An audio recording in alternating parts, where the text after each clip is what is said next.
Good evening, ladies and gentlemen. Welcome to Bulloch Academy on the Bulloch Academy Sports Network. As Willie Nelson says, we're on the road again. We traveled almost an hour up here to Louisville, the state capital of Georgia, back in 1796 to 1806. Last week was a shocking loss to Westfield, 19-15, where Westfield was riding a 7-game losing streak with a combined score of 87-0. But when you have 5 turnovers, it makes it very difficult to get that third win. And like Bob Seger always says, we just need to go ahead and turn the page. Tonight we face a Thomas Jefferson team that has not regrouped, and they are winless. They have allowed 40 or more points in 3 of their 4 losses and have been beaten by an average of 39.7 points. We cannot turn the ball over like we did last week and must play consistent and use the clock to our advantage. I'm David Beaubien, joined tonight by Phillip Brannen on the Bulloch Academy Sports Network. Hurricane Irma is bearing down on us, and at least this game will kind of give us a break from the storm preparation. It was important for Coach Hennessy to play this game because of the things that went on last week, and then, of course, the following week we have a bye. So as well as we performed early in the game, the turnover bug got us with 5 turnovers. And one thing is for sure, we cannot take any team for granted going forward. Westfield had not won a game, and so has Thomas Jefferson. They are 0-4. We want to thank our new sponsors that we have tonight, and Optum Orthopedics. We want to thank Optum Orthopedics for being our orthopedic provider. Additionally, thank you, Optum, for providing the services of our trainer, Cassie Kelly. Also got a new sponsor, RJ Pope. RJ Pope Men's and Ladies Apparel, 5 South Main Street, downtown, and 848 Buckhead Drive, Statesboro. We're proud to be a sponsor of Bulloch Academy Athletics, and thank you for our customers for all your loyal support. And because of you, we can purchase this ad. Go Gators. Bulloch Academy. I'd also like to thank Anderson's General Store for their sponsorship of tonight's broadcast.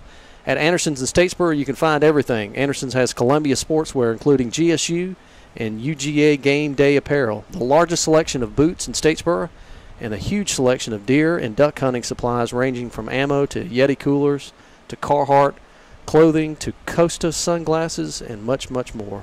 Come see us at Anderson's at Highway 80 West. When we return, we're going to go over the Jaguars on their schedule and where they're at, call out the roster, give you our keys to our game. So let's take a 2-minute break. 2-minute break. You're listening to the Bulloch Academy Sports Network. 2-minute break.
Welcome back to Louisville, where your Bulloch Academy takes on Thomas Jefferson. Thomas Jefferson hasn't seen much success this season, but has an offense that alternates between two separate strategies. They'll line up in an I formation and try to use their heavy offensive line, but they also can get in a 4-wide spread to throw the ball. So I'm going to turn it over to Mr. Phillip Brannen. And, Phillip, if you will take us over and read out the Thomas Jefferson lineup. Okay, well, number 1 for Thomas Jefferson is Justin Fletcher. Number 2, Will Kirk. Number 3, Rhett Willis. Number 4, Zach Douglas. Number 5, Cameron Evans. Number 7, Dawson Sharp. Number 8, Tucker Purvis. Number 10, Hutch Wheeler. Number 11, Payne Richards. Number 14, Garrett Smith. Number 20, Matt McNeely. Number 23, Dawson Gardner. Number 28, Reagan Thigpen. Number 30, Warden Evans. Number 36, Luke Wilson. Number 40, Hank Dollar. Number 42, Stone Chapman. Number 44, Luke Miller. Number 53, Dylan Evans. Number 54, Sam Smith. Number 55, Tripp Smith. Number 60, Jake Smith. Number 61, Payne Walden. Number 71, William Miller. Number 73, Cole Rachels. Number 80, Connor Flores. And number 99, Phillip Hodges. And for your Bulloch Academy Gators, have starting at tackle, number 43, Nate Rice. Also at tackle, number 8, Trevor Mason. At defensive end, number 36, Chris Howell. Other defensive end, number 9, Jonathan Beecher. Linebacker, number 54, Seth Connor. Linebacker, number 4, Brandon Merrill. Linebacker, number 21, Jake Nelson. And linebacker, number 11, Jad Street. Cornerback, number 10, Seth Brandt. And other cornerback, number 2, Will Aaron. And at safety, number 15, Lawson Anderson. And on offense, your center will be number 57, Stone Thomas. Guard, number 55, J.D. Collins. The other guard, number 54, Seth Connor. Offensive tackle, number 34, Thomas Bowen. The other offensive tackle, number 38, Lyons McKinney. At receiver, number 15, Lawson Anderson. Other receiver, number 5, Ty Mingle. Other receiver, number 6, Ford Wilds. Running back, number 11, Jad Street. Also at running back, number 3, Billy Tillman. And your quarterback, number 7, Don Aaron. And your kicker will be number 10, Seth Brandt. Punter, number 8, Trevor Mason. Long snapper, number 11, Jad Street. And your holder, number 7, Don Aaron. So we got the list of the captains tonight for Bulloch Academy. Number 4, Brandon Merrill. Number 54, Seth Connor. Number 3, Billy Tillman. And number 57, Stone Thomas. And, of course, when Thomas Jefferson comes out for the coin flip, we'll get their captains and we'll call them out. But from what I understand, Phillip, number 4 for Thomas Jefferson will switch to running back and quarterback. He is their best player for sure. And what I read in the Statesboro Herald, the highlights is basically when he's got the ball, if he's in the running back position, he's going to be the running back, literally. If he's in the quarterback position, he's going to be running the quarterback and probably going to be throwing a good bit. So that will be something that the Bulloch Academy defense will be able to key on, hopefully, on defense and knowing what plays to expect. So our 2017 football cheerleaders, seniors Ainsley Beaubien, Grace Hannah Kaysen, Reagan Cope, Ashley June Marsh, Avery Salter, Molly Vickery. Juniors Tori Bishop, Morgan Childs, Mary Claire Duggan, Brandon Howard, Samantha Joyner, Lizzie Colber, Anna Massey, Lauren Walton. Sophomores Emmy David, Kate Fortune, Audrey Hodges, Anne Marie Merrill. Freshman is Laura Lanier, Lily Sumner, and, of course, the sideline cheer coach Kim Burnett. So school closure, of course, Hurricane Irma came down on us, or is coming down on us right now. We want to pray for our folks in Florida and, of course, here in Georgia and South Carolina. But school closure due to the impact of that, school will be closed on Monday and Tuesday, and all activities these days will be canceled. School will post any additional information on the website, communication via social media. I know that they did a test of the communication systems, and I got several text messages and phone calls, so making sure everybody knows about that. The 2017 cross country, Gator cross country team competed this week. Pinewood. Next week, our cross country team will run against Southeast Bulloch at the 7 Mile Farm. Good luck to Coach Dominguez and all the Gator cross country runners. Season tickets, individual season sports tickets are available for you to purchase. The tickets will gain admission at reduced rates and save you time from standing in lines at the gate. Please contact Ms. Becky Collins in the athletic office for more information. A couple more dates. Want you to remember that the Parent University is September 14th. Lower School Parent University will be held at 5:30. And September 18th, High School, Middle School Parent University will be held at 5:15. And, of course, the very important Grandparents' Day, September 22nd. Next week, our Gators will be open as they prepare for their September 22nd game against Robert Toombs. The 2017 junior varsity middle school football team, earlier this week, the middle school football hosted St. Mary's of Augusta in the game. Our Gators remain undefeated with an 8-7 victory. Next Thursday, both our middle school and junior varsity teams will be in action against Trinity of Dublin. Both games are our home games, and the middle school will begin at 5 with the varsity following. 2017, the varsity softball team played 2 games this week, and our girls defeated Trinity and lost to Pinewood. And currently we have a 5-3-2 record. Next week we will face Trinity, and our girls will compete in the Southeast Bulloch Diamond Day tournament. So when we come back, we're going to have the keys to the game. Phillip will help us out on that. We're going to take a 2-minute break. 2-minute break. You're listening to Bulloch Academy Sports Network. 2-minute break.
Welcome back to Bulloch Academy football on the Bulloch Academy Sports Network.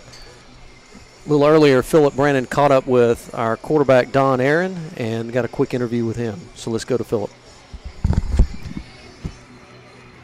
Hey, this is Phillip Brannen. I'm here with Don Aaron, starting quarterback for Bulloch Academy. Don, what do you think y'all could do differently to correct some of the mistakes from last week's game? I think we got to come out here, take them seriously. We got to take it to them early.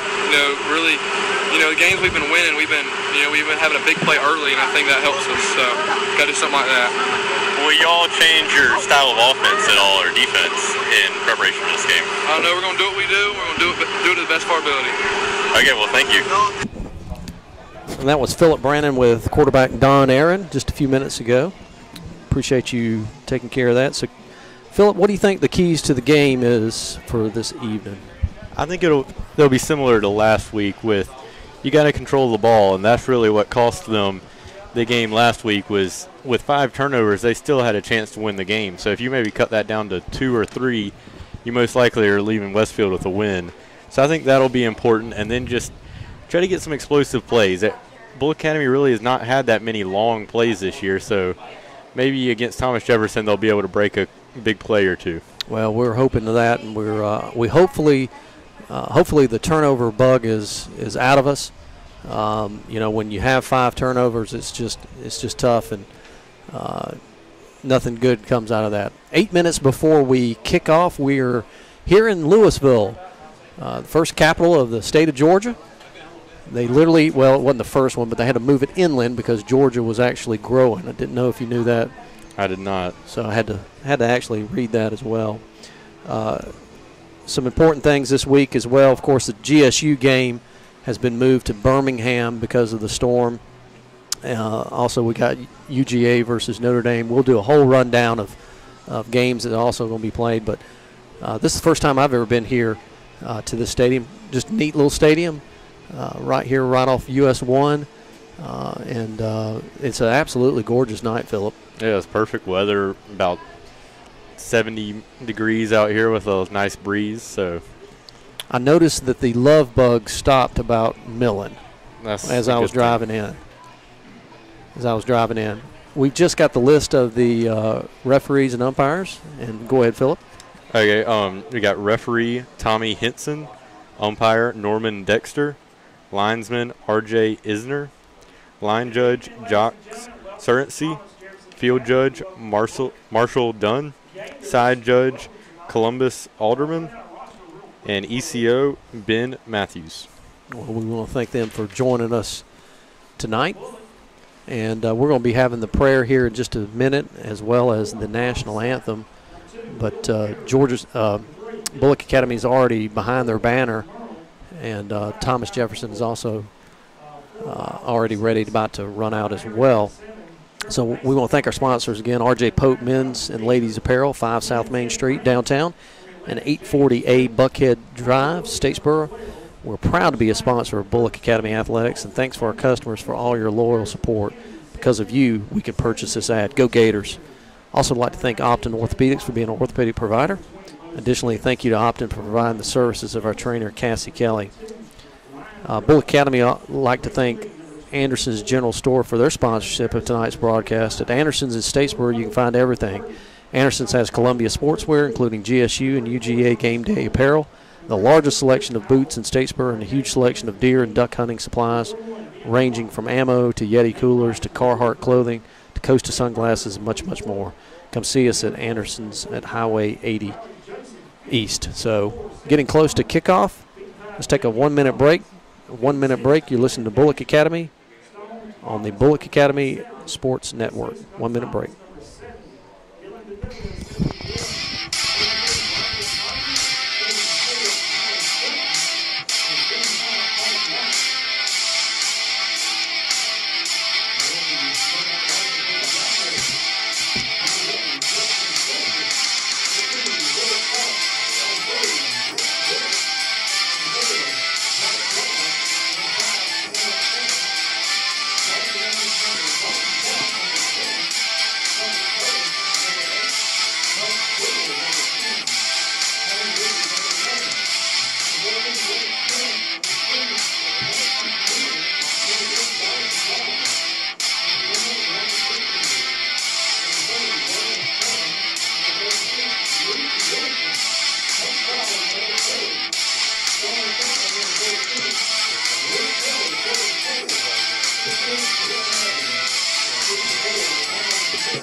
Welcome back to Bulloch Academy football on the Bulloch Academy Sports Network. Phillip, the football team didn't have to travel too far. It was just about an hour up the road, right past Millen, and I guess they ate there at the school. Is that right? Yes, they had their pregame meal at school due to the short drive, about an hour drive. Usually, the last couple of games they've eaten on the road due to the long travel of about 3 hours or so each trip. So, and we got some stats right here.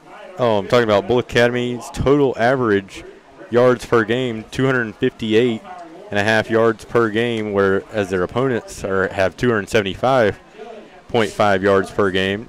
And Bulloch Academy so far this year has won the turnover battle with a +3 margin, which it did decrease after last week's game with a -3. And Don Aaron is thrown for 482 yards with 54% completion rate and 7 touchdowns. And so Seth Brandt has been a 11 for 12 on PATs this year, so that's been a good, reliable option on special teams. And the leading rusher this year is Ty Mingle with 175 yards on 48 carries. And your number one receiver this year has been Will Aaron with 7 catches for 134 yards. So the captains for Thomas Jefferson, number 30. Number 30, Worthen Evans. And number 71, William Miller. And number 4, Zach Douglas. Zach Douglas, there are your captains. So the captains are coming to the 50-yard line. Like we said, that our captains are Brandon Merrill, Stone Thomas, and Billy Tillman and Jad Street. So that changed up just a little bit. So the captains are coming to the middle of the field. I'm going to call heads this time, Phillip. What you think? I'll call tails. All right. So if you win the toss, do we defer again, or we go ahead and take the ball and try to march it down the field?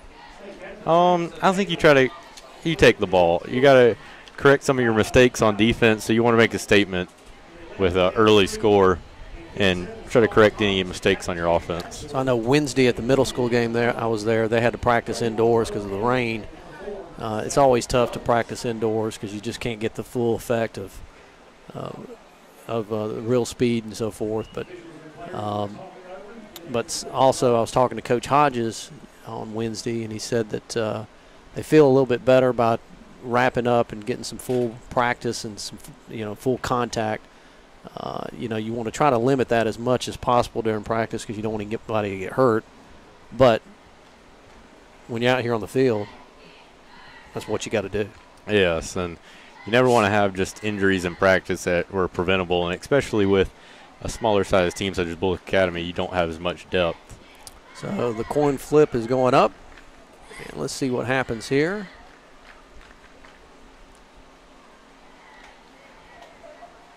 They haven't decided yet, but we got a good little crowd coming up for Bulloch Academy. I know a lot of people are trying to get out of town for the hurricane, but this is kind of giving us a little bit of something we don't have to worry about right now. Let's play football and take your mind off the storm prep and so forth. And, so there was a coin flip. And looks like Thomas Jefferson won the toss, and they have deferred to the second half. So Thomas Jefferson won, and they're deferred. We should be receiving the ball. And we did receive the ball. We're going to be receiving it. They're going to be kicking from your right to your left. Bulloch Academy is in their Bulloch Academy is in their green bottoms, white tops, white helmets. The Jaguars are in all blue. Blue pants, blue jerseys, blue helmet. Thomas Jefferson is 0-4 for the year. We are 2-2. And the last meeting was back in 2016 where Bulloch won 34-7. So stay tuned. We're going to have our invocation real quick and our national anthem. So we have our invocation and our national anthem. Please rise and move your hands as we go to the Lord. Dear Heavenly Father, Lord, we love you. Lord, we thank you. Lord, it's an honor and a privilege to be here tonight. And Lord, we know we're here with your grace and your mercy, Lord. Lord, we thank you for these two schools. Lord, we ask you to continue to bless these schools, continue to have that support from family, friends, and the community for these schools and the GSA. Lord, we ask for your mercy and your grace in the coming days and weeks and months, Lord, during hurricane season. Lord, we know what's coming, but we know you are here, and your hand will protect us, and Lord, it will guide us and give us the strength and the wisdom to do what needs to be done, Lord. And Lord, we ask that your will be done, and Lord, we know that you'll have a hand over us, and we thank you so much for your miracles, and this is a miracle that has come. Lord, we thank you for the miracle for the children here and the miracle for these schools. Lord, we ask you to be with them, keep everybody safe, have safe travel mercies back home, Lord. Forgive us our sins. In Christ's name we pray. Amen. And now our national anthem. Please direct your attention to the flag.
Welcome back to Bulloch Academy football. We had the invocation and the national anthem. 12 minutes are on the clock, and Bulloch Academy is about to run out through the banner. And Phillip, you know, we just got to make sure we do it right tonight. Yes, you just got to limit mistakes and not beat yourself. Make the other team beat you, and that's just that. When Bulloch Academy has done that so far this year, they've been able to win their games. So Thomas Jefferson runs through the banner. They'll be on the sideline closest up. We're in the press box here, nice press box. Bulloch Academy runs through. We finished our prayer circle as well. And so I can go ahead and tell you right now that depth is going to be an issue for Thomas Jefferson. Looks like we have twice as many players as they do. I didn't count them or anything, but just by the eyeball here. They are the Jaguars. Thomas Jefferson. They are 0-4 for the year. And we'll see what happens here at kickoff. So Bulloch Academy will be receiving the football. They're going to be kicking from your right to the left. We got a little bit of a breeze tonight, Phillip. Matter of fact, it's straight in our face. Yeah, it's a very comfortable atmosphere tonight. So much better than the second game up there at Our Lady of Mercy. Yes, that was awful. The sun right in our face and no breeze at all, really. So did you go back and watch Cool Hand Luke? I have not yet. You need to watch that. Cool Hand Luke. It's an older movie, but Paul Newman and the Hot Box. I kept thinking about that because we were in the Hot Box. Ty Mingle is back deep with Jake Nelson. Looks like number 71 is going to be kicking off for. Yes, William Miller will be the kicker. So we want to thank our sponsors that help us to do this, and we'll read those names out, but also all the people that are watching us right now, or not watching us, but listening to us on YouTube. Don't forget the live chat that you can come down here and if you have any problems. But our stream tonight is pretty healthy. We got good service up here in Louisville, so that's always good. Of course, we're at the mercy of the internet, mercy at the phone service, but tonight should be fine for those people that are listening back in Statesboro that couldn't make the trip or on the World Wide Web. So Thomas Jefferson are counting out their men, make sure they have enough, and matter of fact, here comes one. Looks like number 10 needed to come back on the field. Got their personnel set, and we're getting ready for kickoff right here. So it's right at 7:35 with 12 minutes on the clock here at Thomas Jefferson Academy in Louisville, Georgia. Just an hour north of Statesboro. Ball's on the 40. He lines up. It's onside kick. And Thomas Jefferson recovers it. It popped up and hit Jad Street in the chest and bounced off, and Thomas Jefferson will recover it at the 50-yard line. Wow. They weren't expecting that, nor were we. But it was a hard kick. Thought maybe he had missed it, but it was planned. And I didn't get the number on that. It was number 11 who was trying to. Number 11, Payne Richards, with the recovery on the onside kick, and it bounced off number 11 for Bulloch Academy, Jad Street. So they're in the shotgun formation. Twins right, twins left. Quarterback handoff to number 11. We wrap him up and we tackle him right there for a loss. Yeah, nice job by Trevor Mason and Jake Nelson getting in the backfield and dropping him for a 1-yard loss. So that was just a zone read right there and handed off to the fullback. He's a pretty big kid.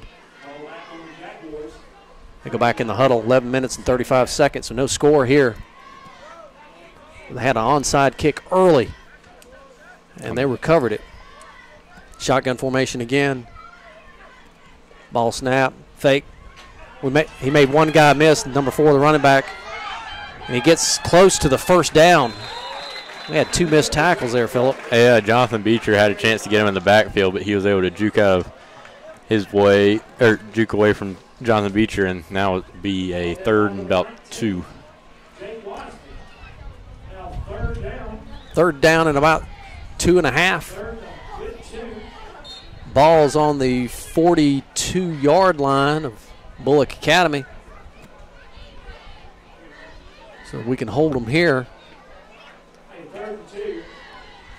See what happens. And they return to the shotgun formation with 4 wide receivers. I tell you what, that running back's a big kid for Thomas Jefferson. Ball snap, straight give up right to him. He might. It looks like he's got the first down. Yes, it looks like he will get the first down. It's number 11, Payne Richards, who also recovered the onside kick, who's got the first down on the carry. So that's the first down for Thomas Jefferson. 10 minutes and 27 seconds left. The first quarter, ball's on the 40-yard line. They're going from to your right to your left here in Louisville. Let's see if they return to that shotgun formation with 4 wide receivers, and they do. They do. Twins right, twins left. Single running back to his right. We're in the 4-4. Motion this way.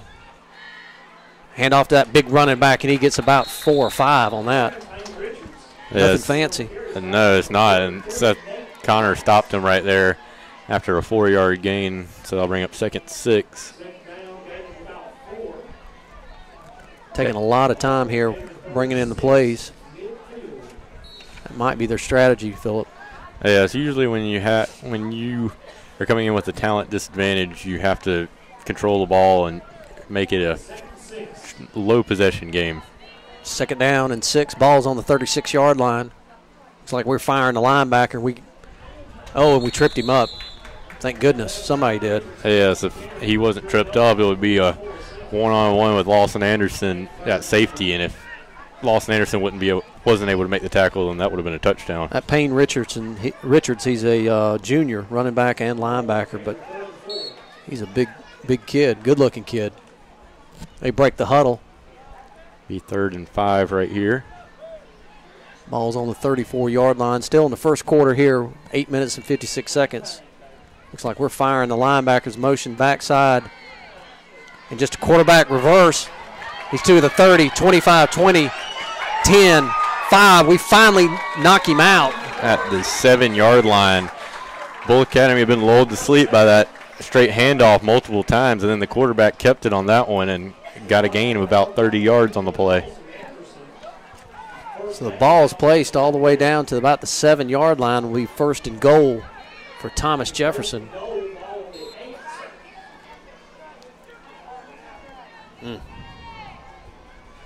So Bulloch Academy's really been blitzed out of the gate, not expecting some of these plays that Thomas Jefferson has run at him, especially the opening kickoff with the onside kick.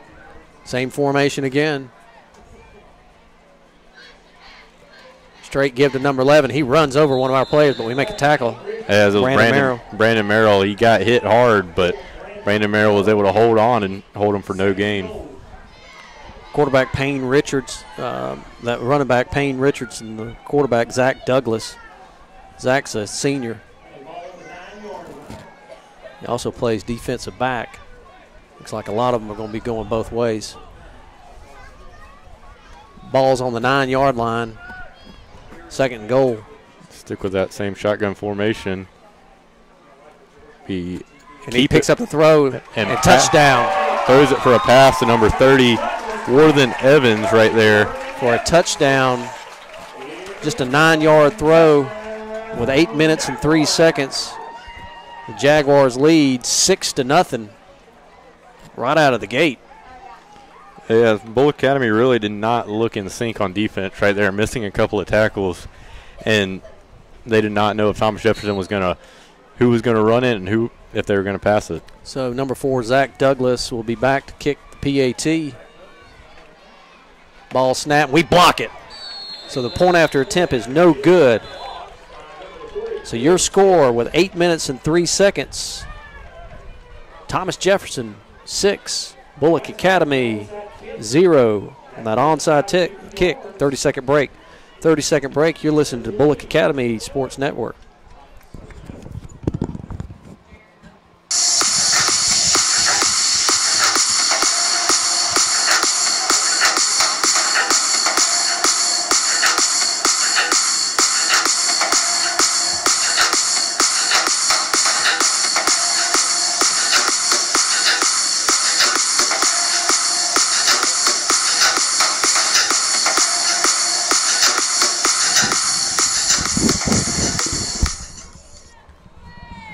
Welcome back to Bulloch Academy football. 8 minutes and 3 seconds. And your score, Thomas Jefferson 6, Bulloch Academy 0. On an onside kick from Thomas Jefferson. We didn't recover. And you would expect Bulloch Academy to be on high alert right here in case of another one, but if it worked once, might as well try it again. Kicker number 71 takes, and there it is again. High bounce. We finally recover it. No, we got knocked down, and the ball went out of play. So Bulloch Academy will have the ball, and there was a flag on the play. We'll have to see what that is. But Jake Wasden tried to make the recovery and got popped, and the ball just rolled out of bounds. So the ball's on the 40-yard line. And I thought I had seen a flag. We'll have to see. Maybe they were just marking that. There was maybe a beanbag or something. But Bulloch Academy will take over right now on their own 40-yard line. Thank goodness. So Don Aaron back as the quarterback. Shotgun formation, 2 running back sets. Jad Street and Billy Tillman in the backfield. Stone Thomas, the center. Ball snap, give it straight up to Brandon Merrill. Or is that Billy Tillman? Excuse me. That was Jad Street. Jad Street. He gets 5 on that. Yeah, so nice first down gain right there. There really wasn't much running room, but Jad Street was able to push the pile for a gain of 5. Seth Connor had a great block. He pushed his guys all the way down the field. That's 2nd down and 5. We hustle up to the line. We're in the wishbone formation now. So we're back and forth.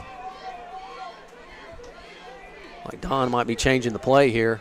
Deep handoff to Brandon Merrill. He's looking for some running room. He's out all the way up. He gets popped.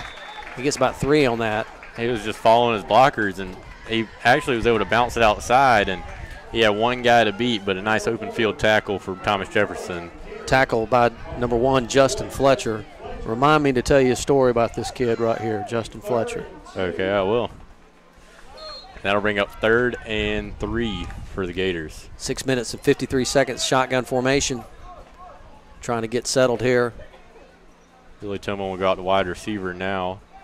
Ball snap, hand straight off to Jad. He's looking for some room, and he's going to be close, and I think they're going to give it to him. It's going to depend on the spot. One referee's marking him short, one's marking him with a first down. And I think he'll be marked short, possibly. I don't know. We might have to measure that one. And they are. From our view right here, I think it could possibly be short. Just an inch or 2, but we'll see. So the chain gain will come across to the hash mark.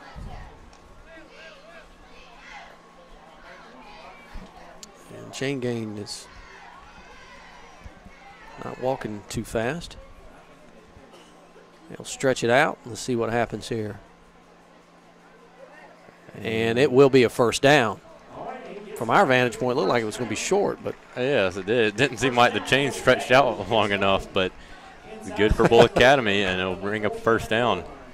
So it'll be first down and 10, 6 minutes and 32 seconds. Your score, Thomas Jefferson leading 6-0 on an onside kick. And then on their second kickoff, did the exact same thing. We lucked up. It luckily rolled out of bounds off of one of Bulloch Academy's players. Shotgun formation. Don's back to pass. Ty Mingle's wide open, but he's covered pretty good, and it's just overthrown in his outstretched arms. Yes, number 30, Worthen Evans, made a nice recovery in coverage and was able to force an errant pass by Don Aaron.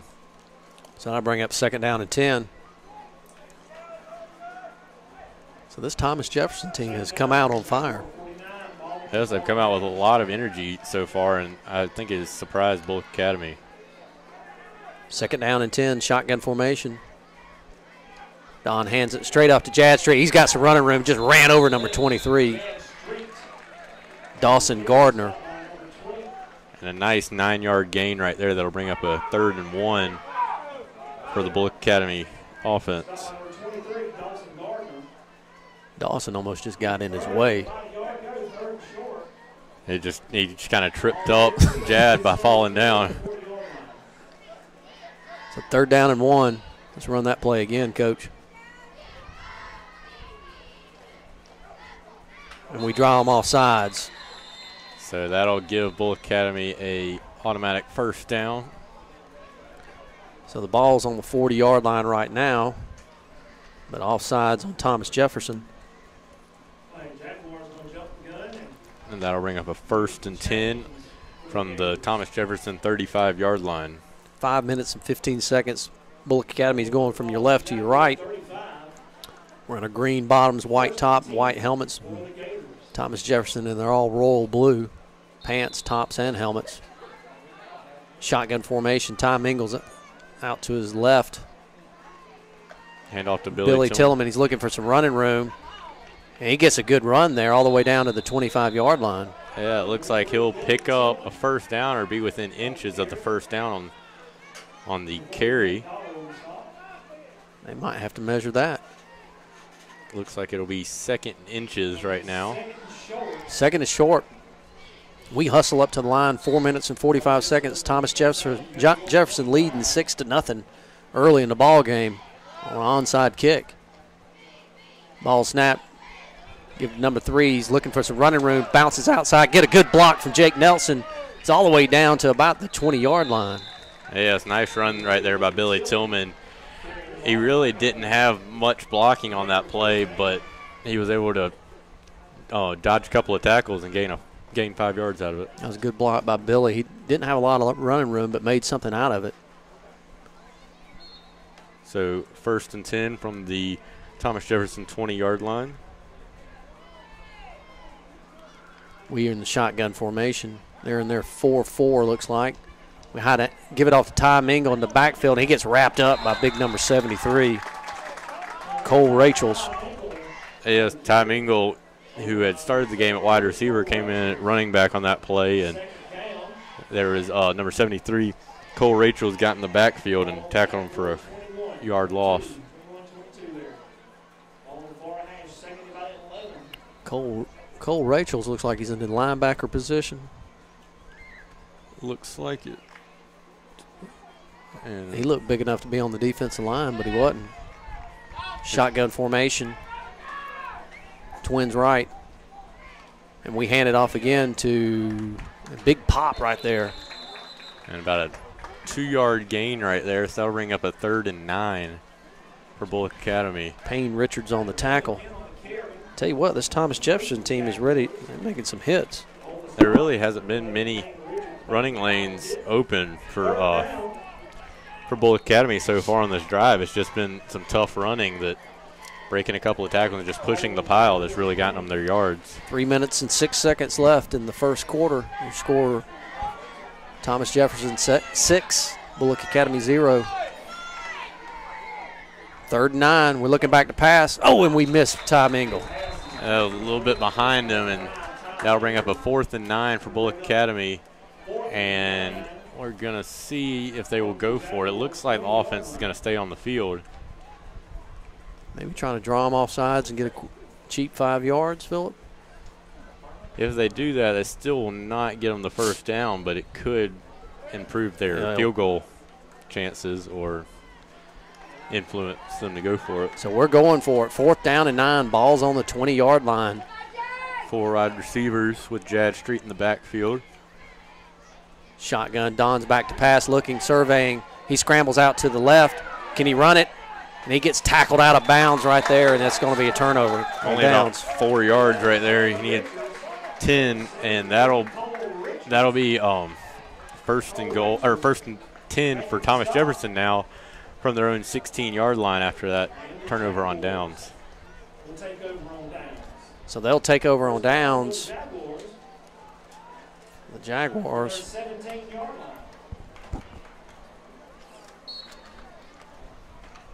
On their own 17-yard line. 2 minutes and 41 seconds. Shotgun formation. Zach Douglas, quarterback. Look, we're firing Jake Nelson here. He backs back up. Confuses the quarterback. Now he comes back. They hand off that running back. Trevor Mason wraps him up. Yeah, it's Trevor Mason with a nice tackle right there for no gain. And Trevor Mason really didn't have any momentum going forward, but he stood tall and drove the number 11, Payne Richards, back.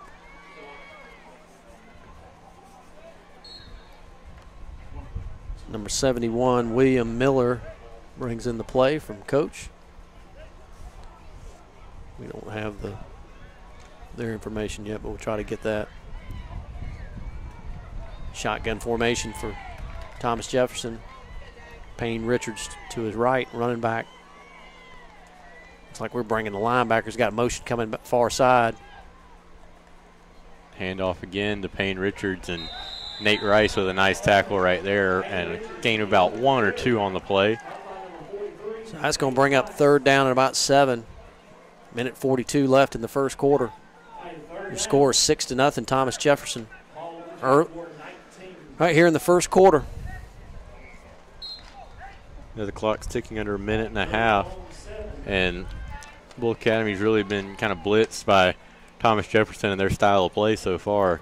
So see if they go, Thomas Jefferson goes to the pass, which they only attempted 1 on their first drive, which they scored a touchdown. 3rd down and 7, ball on the 19-yard line.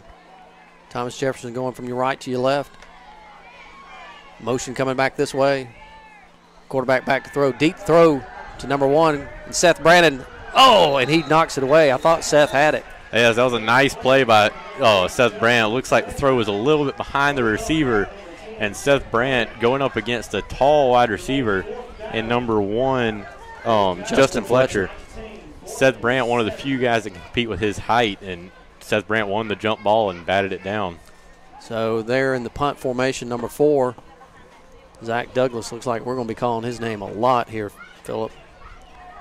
And hopefully this will bring some good field position for Bulloch Academy right here, because Tom Ingles not even at the 50-yard line ready to receive the punt. So let's see what type of leg this punter's got. Good snap.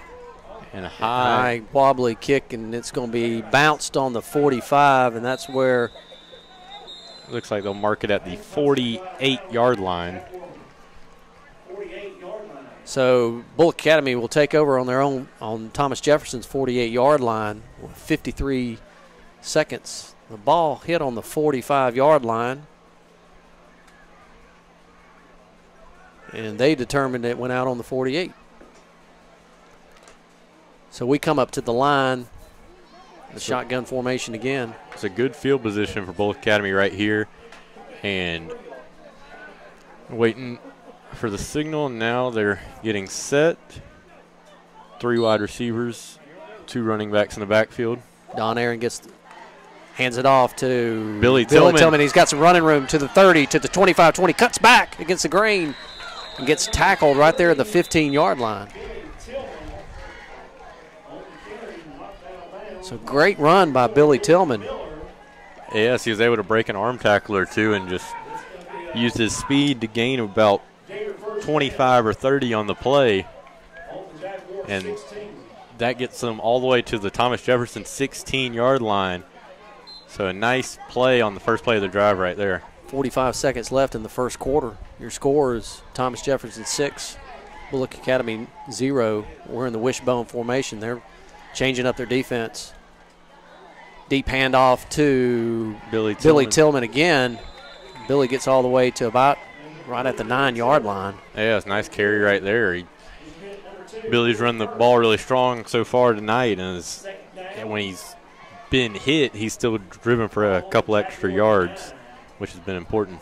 2nd down and about 4. Ball's right on the 9-yard line. We hustle up. We got 17 seconds. We can get a play off here. Wishbone formation.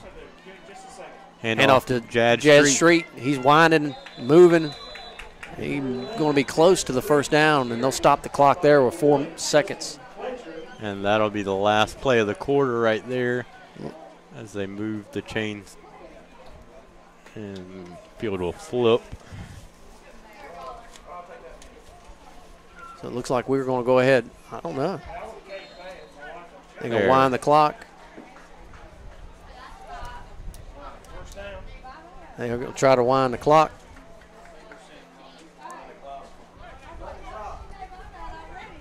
And that'll be the end of the first quarter with your score, Thomas Jefferson 6, Bulloch Academy nothing. Bulloch Academy would like to thank our Anderson's General Store for their sponsorship of tonight's broadcast. At Anderson's in Statesboro, you can find everything. Anderson's has Columbia sportswear, including GSU and UGA game day apparel, the largest selection of boots in Statesboro, and a huge selection of deer and duck hunting supplies, ranging from ammo to Yeti coolers to Carhartt clothing to Costa sunglasses and much more. Come see us at Anderson's at Highway 80 West. Also like to thank Optum Orthopedics for being an orthopedic provider. Additionally, like to thank Optum for providing the services of our trainer, Cassie Kelly.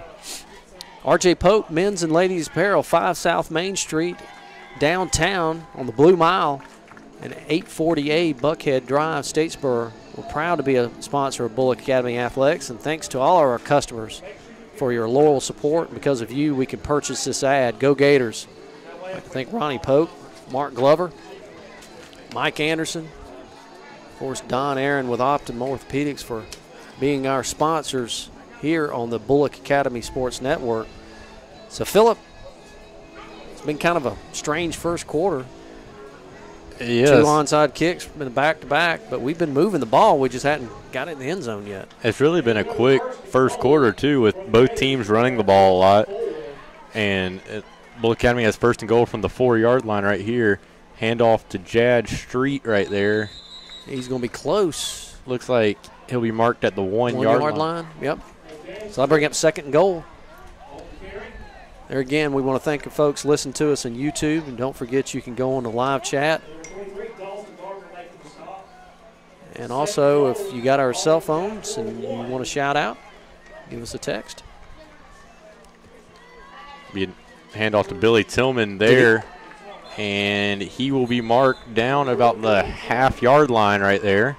I thought he lost the ball there for a second, but yeah, I was looking down. It looked like he got tripped up, and it seemed like he might have lost it, but he held on. So that's going to be 3rd down and 3rd and goal right on the 1-yard line. And I would expect you see Jad Street or Don Aaron right here with the ball and just get behind Stone Thomas. Yeah. They're stacking the box, and that's exactly what it is. Don Aaron, and he is touchdown. Gets in for the touchdown. Barely, but he did get in. Stone Thomas got held up, and that was allowed, but fortunately, it looked like they kind of helped him in. So yeah, it looked like it was the second effort that really got him in the end zone right there on the quarterback sneak. So that's a 1-yard run from Don Aaron on a touchdown. So your score is 6-6 with Seth Brandt back for your point after attempt. So we need a good snap and a good hold and a good kick here from Seth. It's been almost perfect for the year. Good snap, good hold, and big kick, and it hits the back of the weight room there. So your score is 7-6 with 10 minutes and 54 seconds in the second quarter. The good guys from Bulloch Academy leading. Let's take a 30-second break. 30-second break. You're listening to Bulloch Academy Sports Network.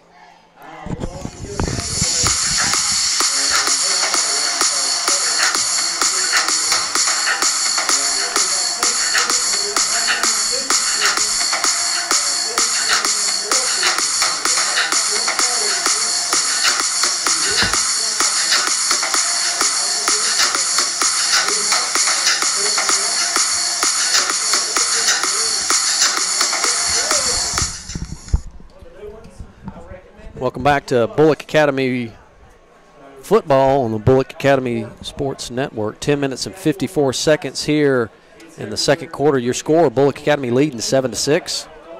And Phillip, that was a good series we had right there.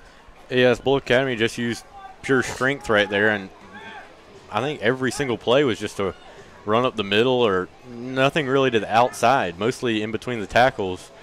I think Coach Hennessy's saying, let's see what we can do up against the middle and test that out. And then if you're not successful, then, of course, look to the outside. But we were quite successful just running up the middle. And you can also – they could be trying to wear down the Thomas Jefferson team due to their lack of depth. Seth Brandt back to kick it. And there's that corner kick again. He retrieves it on the 20-yard line. Number 23 is coming this way. We're trying to hem him up, and we wrap him up right there, and we knock him down on the 25-yard line. Yes, nice tackle right there by Brandon Merrill and Ryan Raffa. Dawson Gardner, number 23, on the reception. So Thomas Jefferson will take over on their 25-yard line. 10 minutes and 45 seconds here with your score. Bulloch Academy leading 7-6. Janet Francis, we see you on the live chat. Thank you very much. Way to go, Bulloch Academy. And we'll see if Bulloch Academy will key on the run more, or will Thomas Jefferson go to the pass some this drive. They were supposed to be switching back and forth on just a regular run, but now they're staying in the shotgun formation. So number 4, Zach Douglas, the quarterback. Shotgun formation. He goes back to throw. Throws a deep throw to number 30. He's wide open. Yeah, and pass complete. Busted coverage right there. Looks like Jake Nelson was out there trying to guard 2 people and just no communication on the switch off. And that leads to a 23-yard completion right there. Lawson Anderson finally made the tackle. So the ball is on the Thomas Jefferson 48-yard line. And Thomas Jefferson's really been pretty productive through the air with 2 of 2 on completions, and one of those was a 9-yard touchdown throw. I think our cornerbacks are taking a peek into the... Or 2 of 3, my bad. So the quarterback keeper, there's flag on the play. We wrap him up right there. He might have lost 2 or 3. Looks like maybe even more than that, possibly 4 yards on the play. Phillip, I can't quit commenting about how wonderful it feels up here. Yeah, it's a great breeze, and it looks like that'll be a chop block, I believe, on Thomas Jefferson. So it's going to be waiting on the signal from the officials. You say chop, and it is going to be a chop block against the Jaguars, so that'll back them up. 10 minutes and 18 seconds, your score. Bulloch Academy leading 7-6. And that'll make it a 1st and 25 for the Jaguars, and they'll be at their own 32-yard line with first down to gain at Bulloch Academy's 43.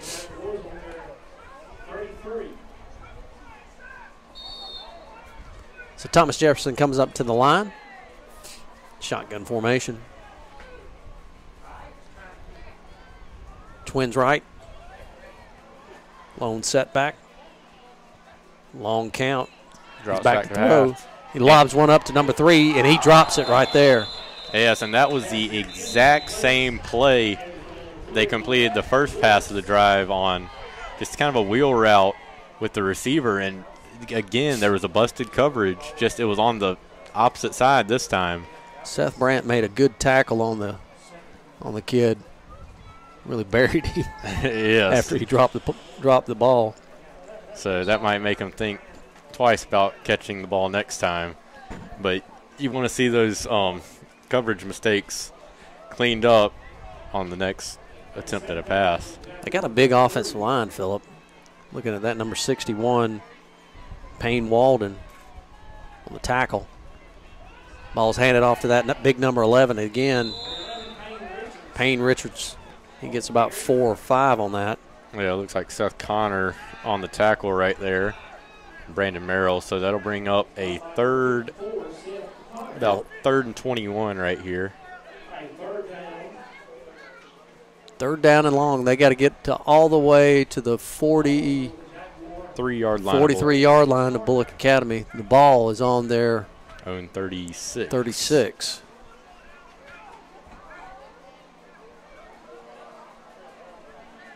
So they're waiting. Looks like Thomas Jefferson is trying to use all the clock possible because they're stretching it out, and it looks like they're going to take a timeout. So that's their strategy tonight, use as much clock as possible. Yes, when you do come into the game as just with a talent deficit, really, you have to control the possessions of the game and limit the amount of possessions in the game to a minimum for the other team, which is example with their onside kick to start it off. We want to thank our sponsors, R.J. Pope. R.J. Pope Men's and Ladies Apparel, 5 South Main Street in downtown and 848 Buckhead Drive, Statesboro. We're proud to be a sponsor for Bulloch Academy and Bulloch Academy Athletics. Thanks to our customers for all your loyal support. Because of you, they can purchase this ad. Go Gators. Bulloch Academy also like to thank Anderson's General Store for their sponsorship for tonight's broadcast. At Anderson's in Statesboro, you can find everything. Anderson's has Columbia sportswear, including GSU and UGA game day apparel, the largest selection of boots in Statesboro, huge selection of deer and duck hunting supplies ranging from ammo to Yeti coolers to Carhartt clothing, Costa sunglasses, and much, much more. Come see us at Anderson's Highway 80 East. Also thank Optim Orthopedics for being our orthopedic provider, also helping us out by providing our services of our trainer, Cassie Kelly. So it's third down in a long way, Phillip. What would you do if you were Thomas Jefferson? Third down 21, you might want to use like maybe a running back screen or a halfback draw. Those are usually two of the most common plays teams use on third and long. Just help with field position. So our linebackers are probably not going to be firing, and we do. We're bringing the house. Quarterback lobs it up again, and it's incomplete. Yes. All the way to Justin Fletcher, and he just a lot of hang time on that ball. Yeah, it's a little quarterback number 4 is lofted or just had a lot of height on his throws, which has allowed Bulloch Academy's defensive backs to recover on some of these missed coverages and contest the completion. So Zach Douglas is back to punt, and Ty Mingle is on his own 40-yard line.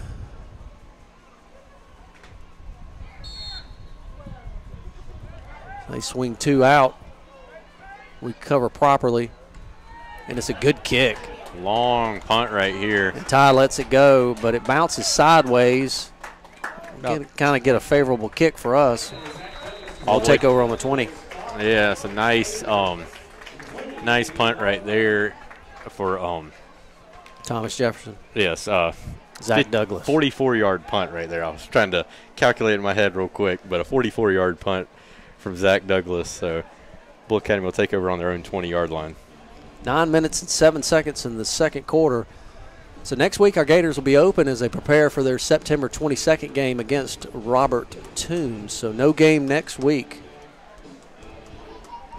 No school on Monday or Tuesday because of Hurricane Irma. So Bulloch Academy in the shotgun formation. 2 running backs back there with Don Aaron yet again.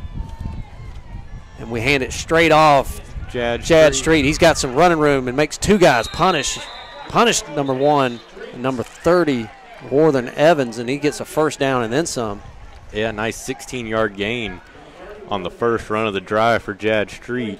And the Bulloch Academy running backs so far have really looked pretty good at breaking tackles, which has led to bigger gains than previous weeks. So we just got some breaking news here. South Carolina Governor Henry McMaster has ordered evacuation of all 7 islands, including Hilton Head, as Irma is approaching. Savannah's already evacuated. We'll start tomorrow. Hand off to Billy Tillman, number 3. He's still running the ball. Look at that. Yeah, nice run right there by Billy Tillman. Carried some defenders an extra 3 or 4 yards. That's another first down for Bulloch Academy. Ball's placed on the 48-yard line. First down and 10. 8 minutes and 30 seconds. And Bulloch Academy leading 7-6. Jake Nelson comes in for Will Aaron, and they'll go back to that 2 running back set in the shotgun.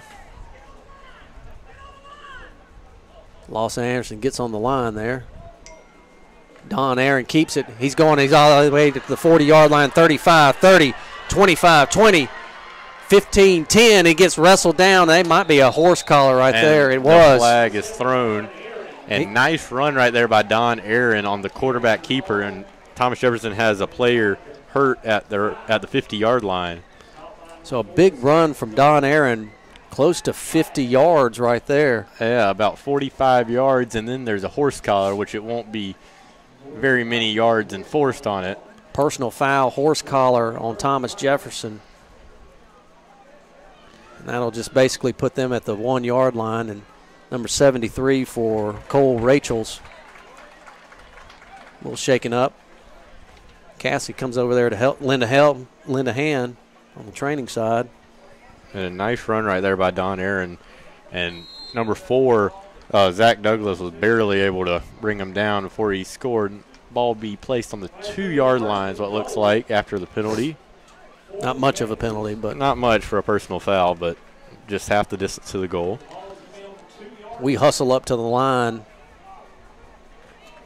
We're in the wishbone formation.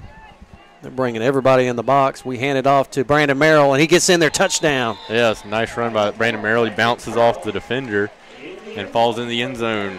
With 7 minutes and 57 seconds, Brandon Merrill on a 2-yard run brings your score 13-6. Bulloch Academy with Seth Brandt about to attempt his PAT. So we need a good snap and a good hold and a good kick from Brandt. He nailed it last time. And it's up, and it is good. With your score 14-6 with 7 minutes and 57 seconds. The good guys from Bulloch Academy leading. Let's take a 30-second break. 30-second break. You're listening to the Bulloch Academy Sports Network.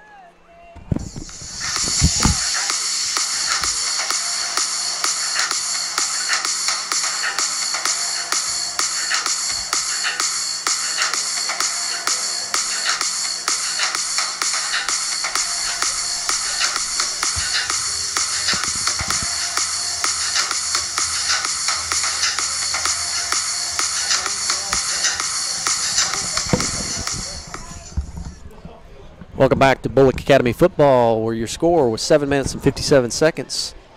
Bulloch Academy leading 14-6. Our junior varsity football team in middle school earlier this week hosted St. Mary's of Augusta. In the game, Gators remained undefeated with an 8-7 victory. Next Thursday, both our middle school and junior varsity teams will be in action against Trinity of Dublin. Both games are at home, and the middle school will begin at 5 with the junior varsity following that. The softball team played 2 games this week. Girls defeated Trinity and lost to Pinewood and currently have a 5-3-2 record. Next week we'll face Trinity, and girls will compete in the Southeast Bulloch Diamond Day tournament. So good luck to our softball team. So Seth Brandt is back to kick it off on the 40-yard line. See if we'll continue with that angle kick that Coach Hennessy likes to do. And it's a dribbler. Kind of a squib kick right there. And they were covering there all the way to the 40-yard line. Number 20, Matt McNeely, and he brings the ball up to the 40-yard line. And the good starting field position for Thomas Jefferson right there. So Thomas Jefferson will take over on the 40-yard line and be first down and 10. 7 minutes and 51 seconds. Janet Francis is live chatting us. Thank you, Janet. Anybody else? They're on your computer. Send us a message. Shotgun formation, the handoff. Well, quarterback keeper, he's strung out. Can we make a tackle? He breaks 2 tackles. He's all the way onto the outside. He's running for his life. And we finally wrap him up. He's basically tackled by his own lineman, who kind of didn't know where his quarterback was going. So that's going to be a loss of 5 yards. It could have been a gain of 5 yards, but ended up being a negative 5-yard play. He ran about 60 or so yards for a loss of 5 yards. So it looks like he'll take his time, start hiking the ball right there after that long run. Looks like he's tired. So the strategy of Thomas Jefferson is to take as much time as they can between plays, trying to slow it down. Quarterback needs a breather after that one. And a pistol formation right here. Ball snap and give to number 23. He hits the hole hard, but we wrap him up. So it's going to bring up 3rd down and about 12. Yeah, gain of about 3 on the play. And looks like Nate Rice and Christopher Howell with the stop.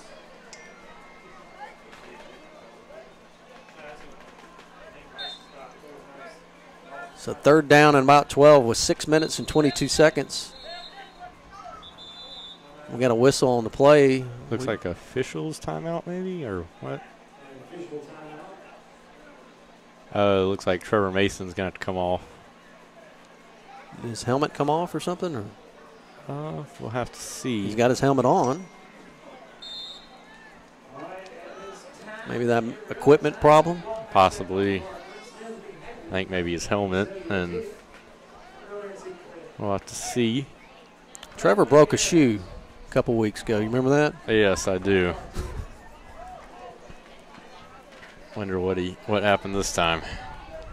And a shotgun formation now for Thomas Jefferson on 3rd and 12. 4 wide receivers, 1 running back. So the ball snapped. Quarterback back to throw. And we almost intercepted, but 23 catches it. And we finally, Ty Mingle had an awesome opportunity to intercept it. We also had another guy that was going to nail the receiver, but 23 Dawson Gardner caught that ball. Yes, and that was a gain of 32 yards right there on the pitch and catch, and it was that same wheel route that they had run with the 2 busted coverages, and it looked like with a kind of a lofted pass, Bulloch Academy had a chance to intercept it, but it was somehow caught by number 23 Gardner, and it led to a big gain. So, ball's on the 28-yard line. They're trying to get their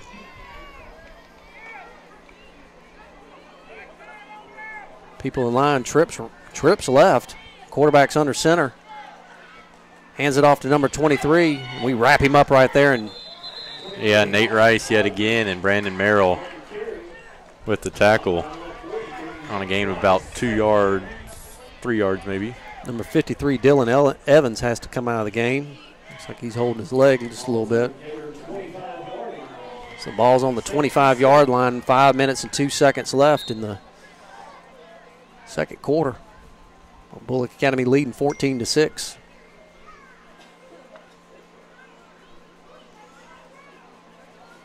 They're back in the shotgun formation. They tried to fool us by going under center.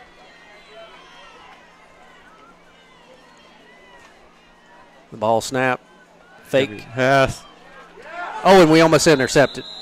It's that slant pass to number 1, Justin Fletcher. And it looked like he was open, just an errant throw right there that almost led to an interception for Ty Mingle.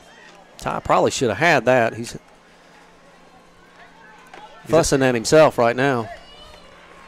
That's the second time this drive that Ty has had a chance at an interception, but it'll bring up a 3rd and long, so that's good for Bulloch Academy. So 3rd down and about 7. Ball's on the 25-yard line for Thomas Jefferson. Good crowd here for Bulloch Academy. Real good crowd.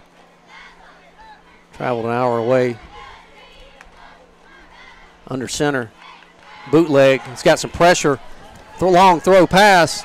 And Ty Mingle knocks it out. Nice play right there by Ty Mingle to deflect the ball. It was just a jump ball right there, man coverage, and he made a great play to tip it away in the end zone. So 4th down and 6 or 7 for the Jaguars from the Bulloch Academy's 25-yard line, and it looks like they'll go for it. We want to thank Russell Mathis is listening to us tonight. We've got good internet connection here in Louisville. Unlike last week, which was Perry, yes. You would think, right there on 75. Perry probably is a... It's a 4th down, and big down. They're trying to draw us off sides. Bootleg, we got some pressure again. Same play again, and it's overthrown. Yes. And it looks like it'll be a roughing the passer on Christopher Howell right there. Not a smart play. That's his second one in 2 weeks. He had one late in the game against Westfield last week, and so that'll be a 1st down for Thomas Jefferson. No, holding. Holding. So we might have called that a little bit too early. The white hat said that it was holding, but we thought it was a roughing the passer. It seemed like that was the call with the quarterback on the ground looking for a flag. I thought it was going to be roughing the passer, but That's why we wear the green and they wear the stripes. Anyway, Bulloch Academy takes over. First down and 10 on the 25-yard line. The good guys got us a break there. Yes, and it looks like the Thomas Jefferson coach is asking for an explanation on the call.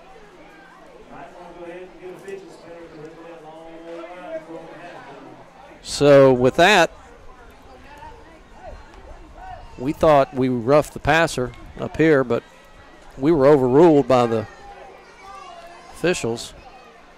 And the Thomas Jefferson coach is having a little conversation with White Hat. So we come up first down and 10 in the wishbone formation with 4 minutes and 22 seconds. Bulloch Academy leading 14-6. I want to thank Brian Burke also listening to us tonight. Toss sweep to Brandon Merrill. He's got some running room, and he gets tackled right there on the 29-yard line by number 1, Justin Fletcher. Yeah, a gain of about 5 yards on the play, so a nice first down gain, or 6 yards. Old toss sweep. Far hash mark to on our side. Brandon Merrill checks out. Jake Nelson looks like he's coming in. Wishbone formation again. Had some success last drive running out of this formation. Drop back to pass for Don Aaron. He sweeps out to his right. He's got some running room in the throw, and Jake Nelson catches the ball on the 40-yard line, makes one guy miss. And he was in bounds this week. And nice gain of about 15 yards on the play. He was in bounds last week, Phillip, as well. I did ask Coach. He reviewed the film, and Jake did catch that ball and was in bounds. From our view, he was in bounds, and the referee did not rule it that way, but just. Wishbone formation again. First down at 10. Handoff to Jake Nelson. He gets about 6 on that. Nice carry right there after the long reception by Jake Nelson. You see us hustling up. We're trying to wear this team down because we've got twice as many players as they do. They're trying to shuttle people in and out. If we can keep the pressure up right now, keep the speed up. We're already up to the line, and Thomas Jefferson still hadn't got lined up yet. Ball's handed off to Billy Tillman. He's trying to get wrapped up, and he makes a great run. And there's penalty thrown. We got to see that call. But that was about the hardest 4-yard run you'll ever see. So Billy Tillman got hit in the backfield. Broke about 4 tackles. And so we'll see what the. And it'll be against Bulloch Academy. So let's see what the call was. It was against Bulloch Academy, but the referee was facing the wrong way. Normally they face to us to tell us what the call was, but we'll be backed up here. I'm not exactly sure what the call is. We'll have to see. But it's a 15-yard penalty. So that's going to bring up second down and about close to 20. We got to get all the way to the 45-yard line, and the ball's on our 36. I'm not exactly sure what the signal was. It was a personal foul, but. Don Aaron back in the shotgun looking to throw. Pumps once. He's got Ty Minkle wide open, but overthrows him. Yeah, slightly overthrown, and Ty Minkle had his defender beat. So that'll bring up a 3rd and about 18 right here for Bulloch Academy from their own 36-yard line, or 37-yard line. Scoreboard says it's 3rd down and 4, but it's not. 2 minutes and 42 seconds left on the clock until halftime, and Jake Nelson comes in for Brandon Merrill. And it'll be a shotgun formation with Jad Street as the running back. 4 wide receivers. Don, good snap. Looking, surveying the situation. Throws it wide open to Lawson Anderson, and he drops it. It looked like he slipped, and if he was able to keep his footing, that could have been a touchdown. He was wide open in the middle of the field, and Thomas Jefferson just dodged a bullet right there on defense. So Trevor Mason's back to punt. Trevor was telling me earlier today that he wants to go to the NFL as a long snapper. How about that? So let's see how he can do punt tonight. done pretty well so far for the season. They look like they're bringing everybody to try to block this kick. And it's a bad kick all the way over here to the, but we get a favorable bounce, and it finally, they're going to take over on the 39-yard line. The ball looked like it was going to come right up here to the press box, but so Thomas Jefferson will take over on their 39-yard line. Yeah, only about a 22-yard punt maybe, 23 yards. So Trevor had some pressure. They were bringing everybody trying to block that.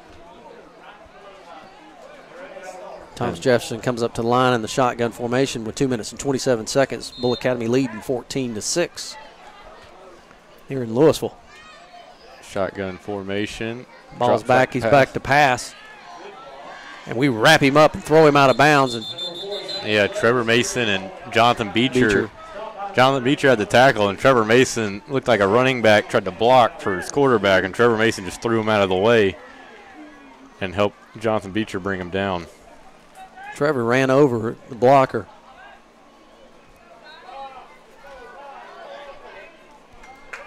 They come up to the line in that shotgun formation again. 2nd and 9 right here. We're firing the linebackers, and the penalty on the flag on the play.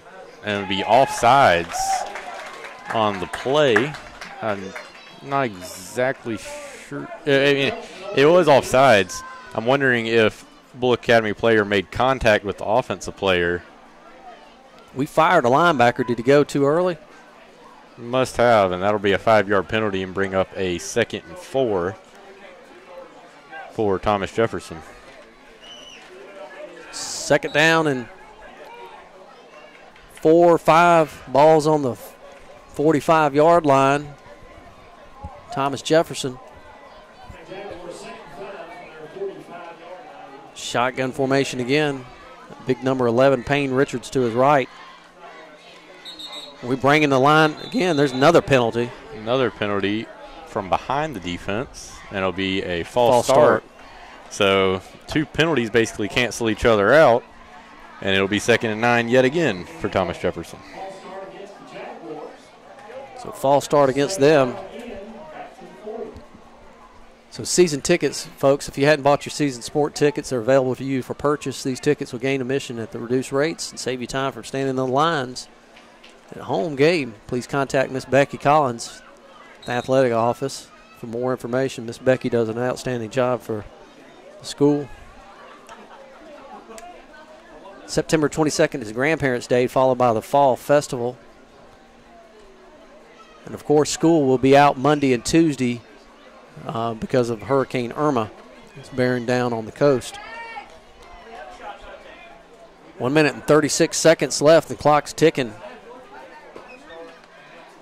Shotgun formation. Drop back pass. Thrown to number 1, and he gets out, Justin Fletcher, and he catches it on the 50-yard line. That'll be a 1st down. And got out of bounds, so that'll stop the clock. And a nice 9-yard completion right there for the 1st down, I believe. Yeah, they have signaled 1st down now. Yep.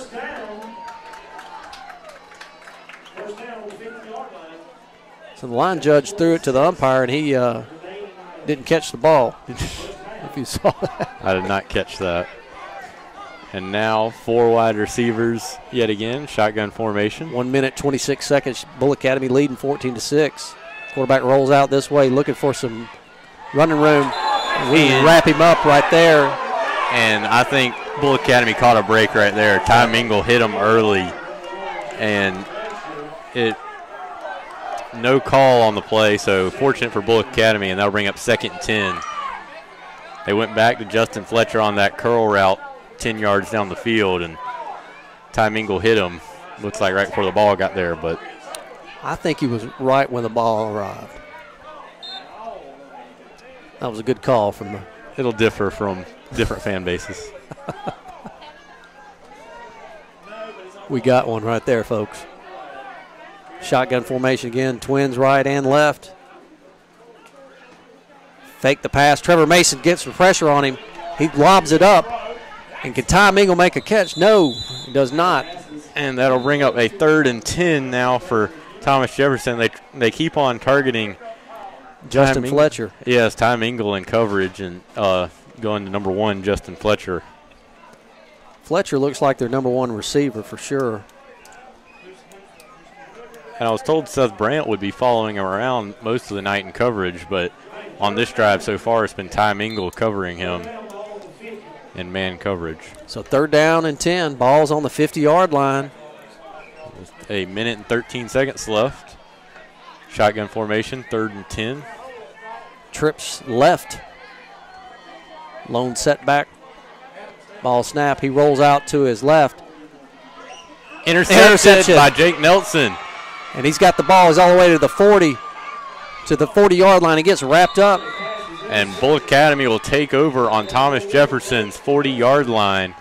And with just over a minute and 3 seconds left in the first half, Bulloch Academy will have a chance to add on some points. So Jake was just kind of playing center field there and picked it off. Good play from Jake. 1 minute and 3 seconds. We hustle up to the line, trying to hurry up. 1st down and 10 for Bulloch Academy. Ball's on the 40-yard line of Bulloch Academy. We try to get set. They're in their 4-4. Ball snap. Don Aaron keeps it. He's all the way to the 35. He's breaking it outside. To the 25, 20. Makes another guy miss. All the way down. Touchdown, Don Aaron. Touchdown, Don Aaron. 40-yard run. And it didn't look like he was going to be able to get there. It looks like he stopped 10 yards short of the end zone. With 52 seconds, with a 50-yard touchdown run, with Don Aaron just pulls it down. Yeah, nice stutter step by Don Aaron to get that last 10 yards for the touchdown. And a big change of momentum right there. So your score, 20-6, with Seth Brandt back for the point after attempt. And we're going to call a timeout. So we'll stay right here. Might be going for 2. Maybe just get personnel on there, not want to make any dumb mistakes. You have timeout to burn, really, with under a minute left. So our Gator cross-country team competed this week in Pinewood. Next week, our cross-country team will run against Southeast Bulloch at the 7 Mile Farm. Good luck to Coach Dominguez and all the Gator cross-country runners. Next week, our Gators will be open as they prepare for their September 22nd game against Robert Toombs, which will be a big game. Finally back at home. Yes.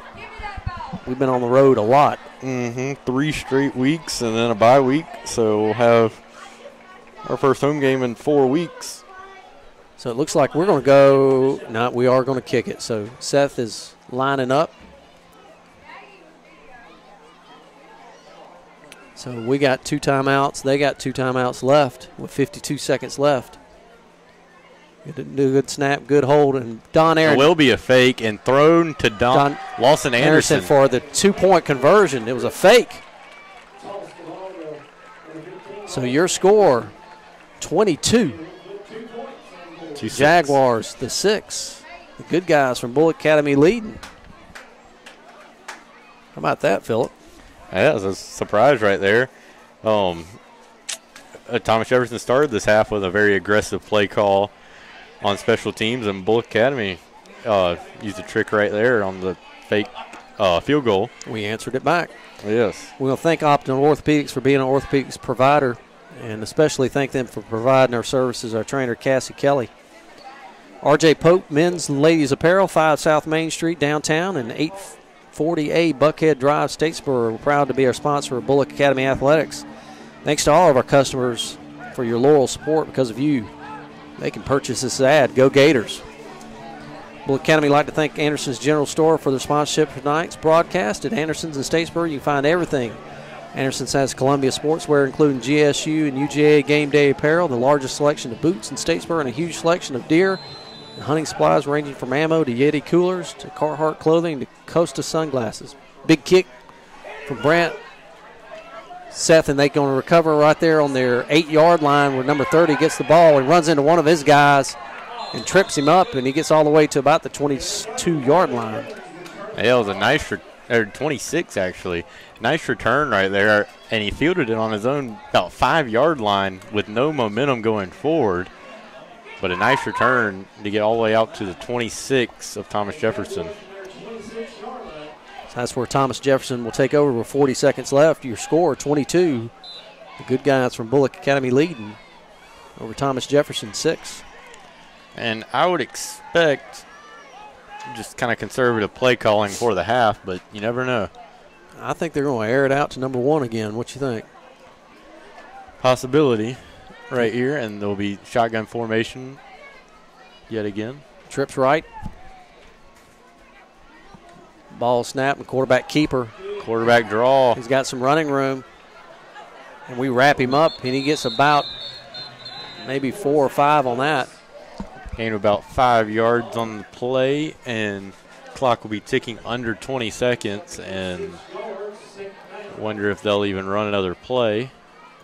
They're hustling up to the line, 18 seconds left. They're all looking at the cheat sheets on their arms.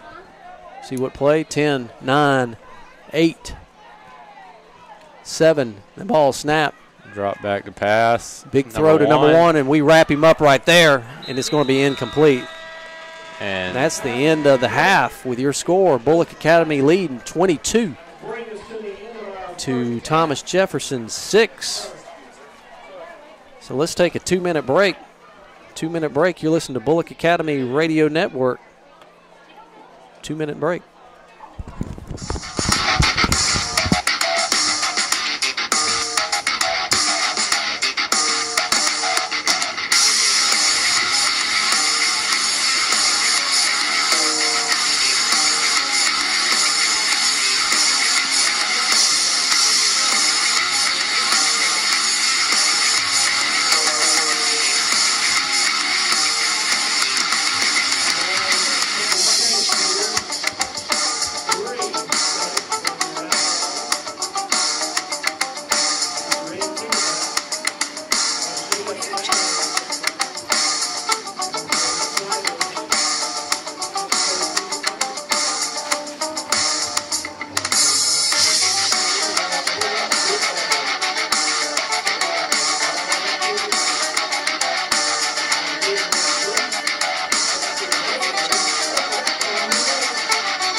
Welcome back to Bulloch Academy football on the Bulloch Academy Sports Network, where your score, Bulloch Academy, the good guys, 22, Thomas Jefferson, 6. And I'm going to turn it over to Phillip Brannen for our scoring summary. Okay, and in the first quarter with 8 minutes and 3 seconds left, Thomas Jefferson scored on the first drive of the game off of a 9-yard pass to number 30, Evans. And it made it 6-0 after the PAT was blocked by Billy Tillman. And then in the second quarter, Bulloch Academy answered with 10 minutes and 54 seconds left on a 1-yard quarterback sneak by Don Aaron, put Bulloch Academy ahead 7-6 on the PAT by Seth Brandt. And then later in the second quarter, with 7 minutes and 57 seconds left, it was a 2-yard run by Brandon Merrill and the PAT by Seth Brandt to put the Gators up 14-6. And then with 52 seconds left in the second quarter, a 40-yard run by Don Aaron after the interception by Jake Nelson, And the 2-point conversion by Bulloch Academy puts them up 22-6. So 22 unanswered points for Bulloch Academy to end that first half. So nice job to rebound. So do we have any turnovers? No, only a turnover on downs. Only a turnover downs. We'll take it. That's much improved from last week. Much improved, and the score reflects it. So important dates. Mark your calendars now for the following important dates coming up at Bulloch Academy. Parent University, September 14th at Lower School. Parent University be held at 5:30. September 18th is the High School and Middle School Parent University be held at 5:15. So school closure, Phillip, we got Hurricane Irma that's bearing down on us, and we want to keep everybody in our thoughts and prayers. And I know it's been a little crazy in Statesboro, and I couldn't even imagine being in Florida right now trying to evacuate. Matter of fact, when I was coming here on Highway 80 as we're on the bypass past Bulloch Academy, like you're coming in turning left on Highway 80, it was about a mile all the way backed up at that red light. Wow. And there was just so many people from Florida that I saw in different counties that just trying to get out of town. So I just can't imagine what's going on in Florida. And unfortunately, we're going to have some of that coming up here sometime in Monday.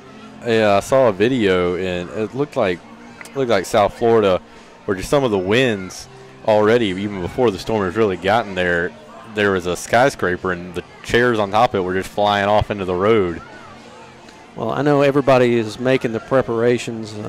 You try to do as much as you can, but most important, you want to take care of your family and your friends, and you can rebuild. There's no doubt about that.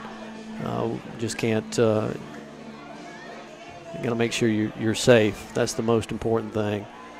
I know everybody's watching the Weather Channel, and everybody's NOAA and what have you, and Fox News, and it's just there's every time you turn on, there's another change in the hurricane. Nobody knows where it's going to. The only thing that is certain is it's going to hit Florida right now. We know that for a fact, and it's huge. And they were saying that before I left that the eye of the hurricane is 50 miles wide, and if you draw a line from Miami to go to the west side of Florida, that's 100 miles. So just the eye in itself is half of Florida. And the hurricane itself is 250 miles wide, and it would cover Georgia coast to coast, or width-wise, it would cover Georgia completely, and it could possibly affect Alabama and Mississippi now. So Georgia Southern had to move their game to Birmingham. At the end of the day, player safety and the student-athlete safety is the most important. And, if you're reading some comments from some people, they're upset about the game being moved. But, folks, at the end of the day, it all comes down to safety. And if you also look, if you went by the stadium, I saw something somebody had posted. It was on Twitter, I think. It was a video. But, in fact, the stadium had been commandeered from Georgia Power and the police and everybody else, and there was just no way that could be played here. Yes, and during Hurricane Matthew, Georgia Power used that as like a staging area, really, as the base of their operations with all the power outages. And Matthew was not nearly as powerful as Irma is. So I'm gonna talk about this number one for Thomas Jefferson here, Justin Fletcher. Come to find out, Justin is the son of Amy Newberry Jones, and Amy was my neighbor, Bill Newberry. They lived when growing up in Gainesville. They were my actual neighbors, and they lived down here in Louisville. And Amy is now the marketing coordinator for Queensboro Bank, who's based out of Louisville. I did not know that. No. And her brother, John Newberry, they're down there.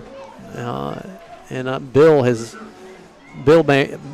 Newberry, who's been here forever.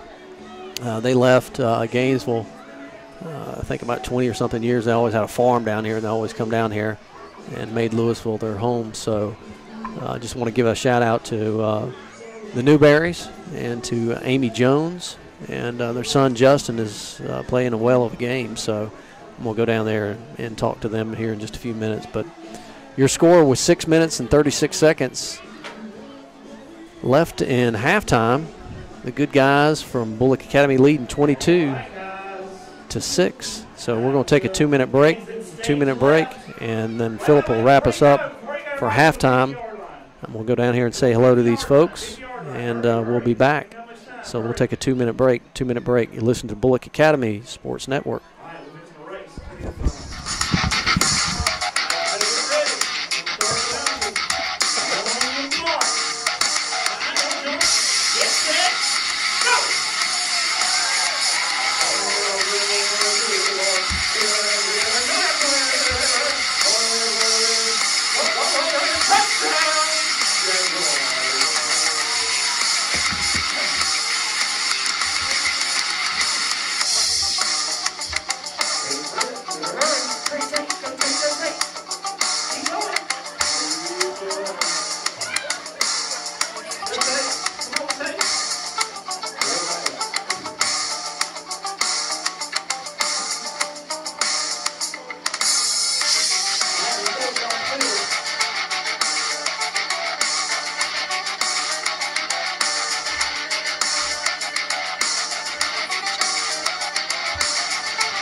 Okay, and we are now back at Thomas Jefferson with your Gators leading 22-6, and under 4 minutes left until the start of the second half. The teams are still in the locker rooms right now, and Bulloch Academy has really played fairly well this game after a slow first quarter with Bulloch Academy trailing 6-0. They rattled off 22 points to 0 in the second quarter and now have a 22-6 lead at halftime. And Bulloch Academy is now returning to the field. So thank you, Janet Francis, for talking in the live chat. And so Bulloch Academy will look to add on to their lead. And nice first half by Don Aaron. He had 2 touchdowns and really has run for nearly 75, 80 yards in the first half alone, only about 2 or 3 carries. So we'll see how the second half plays out, and we will return in about 2.5 minutes. Okay, you're listening to Bulloch Academy Radio Network.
describe those young, the little ones playing soccer like that. It's fun. It's hilarious. Coaching? Oh no.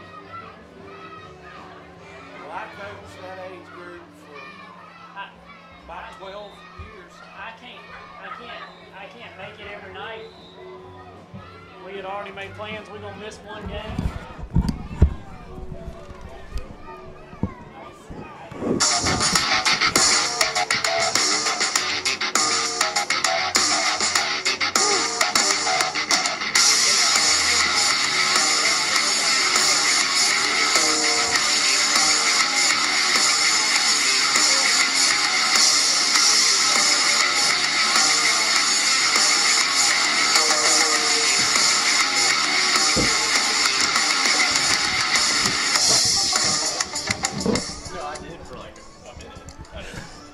Welcome back to Bulloch Academy football with 11 seconds ticking down here at halftime.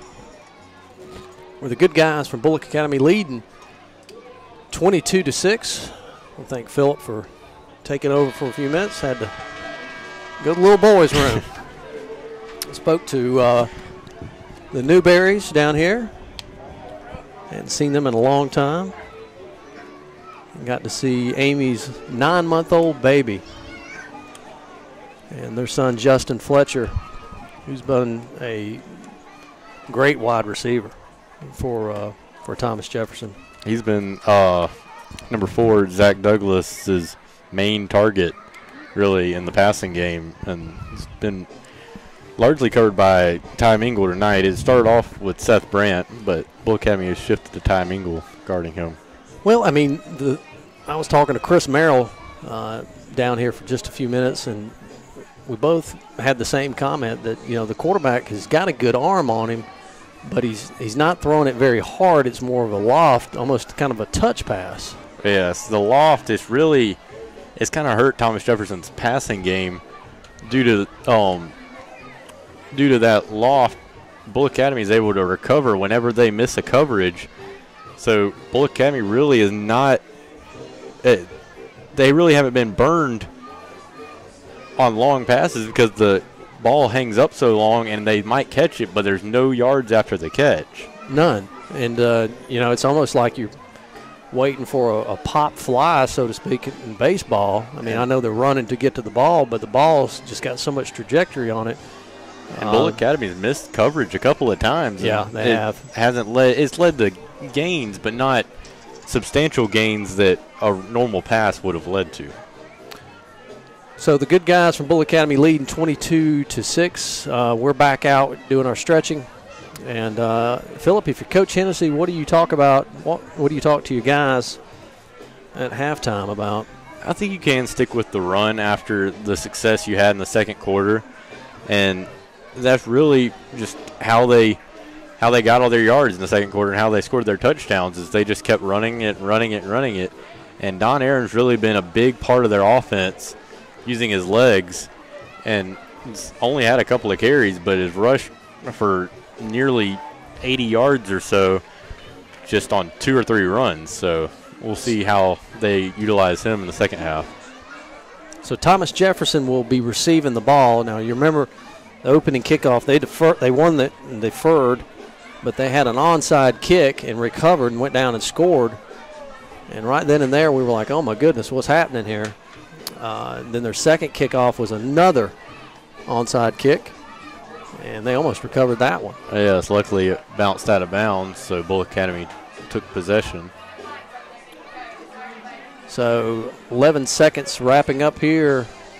So let's thank our sponsors again, Optum Orthopedics, for being our orthopedic provider. And we want to thank them so much for allowing Cassie Kelly to be with us. R.J. Pope, good folks at R.J. Pope, Ronnie and Mark Glover. Ronnie Pope and Mark Glover is listening tonight. R.J. Pope's Men's and Ladies Apparel, 5 South Main Street, downtown, and 848 Buckhead Drive in Statesboro are proud to be a sponsor of Bulloch Academy. And thank you to all our customers for loyal support. Because of you, they can purchase this ad. Go Gators. And then also Anderson's in Statesboro. You can find everything at Anderson's, including Columbia Sportswear, including GSU and UGA game day apparel, the largest selection of boots in Statesboro. and a huge selection of deer and duck hunting supplies ranging from ammo to Yeti coolers to Carhartt clothing to Costa sunglasses and much, much more. Come see us at Anderson's on Highway 80 East. I purchased my big green egg from Anderson's and some Ariat boots. Getting ready for boot season here just about. And Seth Brannen is now on to kick the ball off, waiting the referee's signal, and he's off to kick it. And it'll be an onside kick. And we recover it. Will Aaron recovers it, and it went 10 yards, and we got the ball back. How about that? Just like that, we come back and do an onside kick. It looks like that was a little bit of revenge for how the first half started right there. And Bulloch Academy looking very aggressive on the kickoff right there, and now they have the ball at Thomas Jefferson's 45-yard line. Looks like they've been working on that, and they're just a dribbler right down the field. Everybody's running, and Will Aaron picks it up and keeps running, and we'll take over their 45-yard line. Shotgun formation again. Twins right. 2 running backs, one to the right and one to the left. Don Aaron. And we hand it off to Jad Street, and he gets a running room all the way to the 30, 25, and gets knocked down for a good run from. Yeah, it's a nice 22-yard run right there by Jad Street on the first play.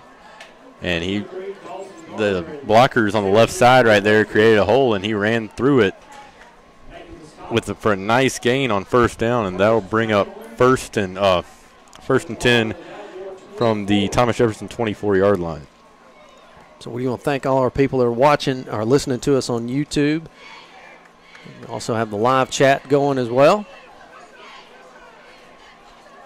Shotgun formation for Bulloch Academy. Twins right. High snap. Give to Billy Tillman. He might have got a yard or 2 on that. Not much. And that'll bring up about second 8 on the play.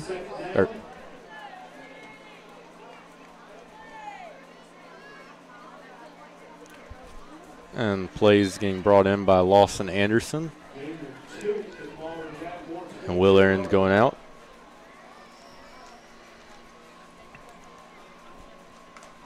Ball is on the 22-yard line, is that right?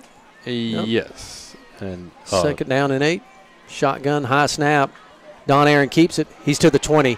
Oh. And he gets tackled right there on the 15. Hard lick. Nice tackle right there by Wharton Evans right there. Worthen Evans.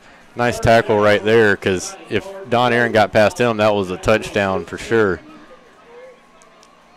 Going to be 3rd and 1 from the Thomas Jefferson 20-yard line. I want to give a shout-out to my friend Mark Clore, who's listening up in North Georgia. Said it was an inside kick. That's what it was. My buddy Mark. Wishbone formation. And straight off to Jad Street. He's still running. And he got wrapped up, but he kept his feet. Got an additional couple yards. And there's conflicting spots of the ball.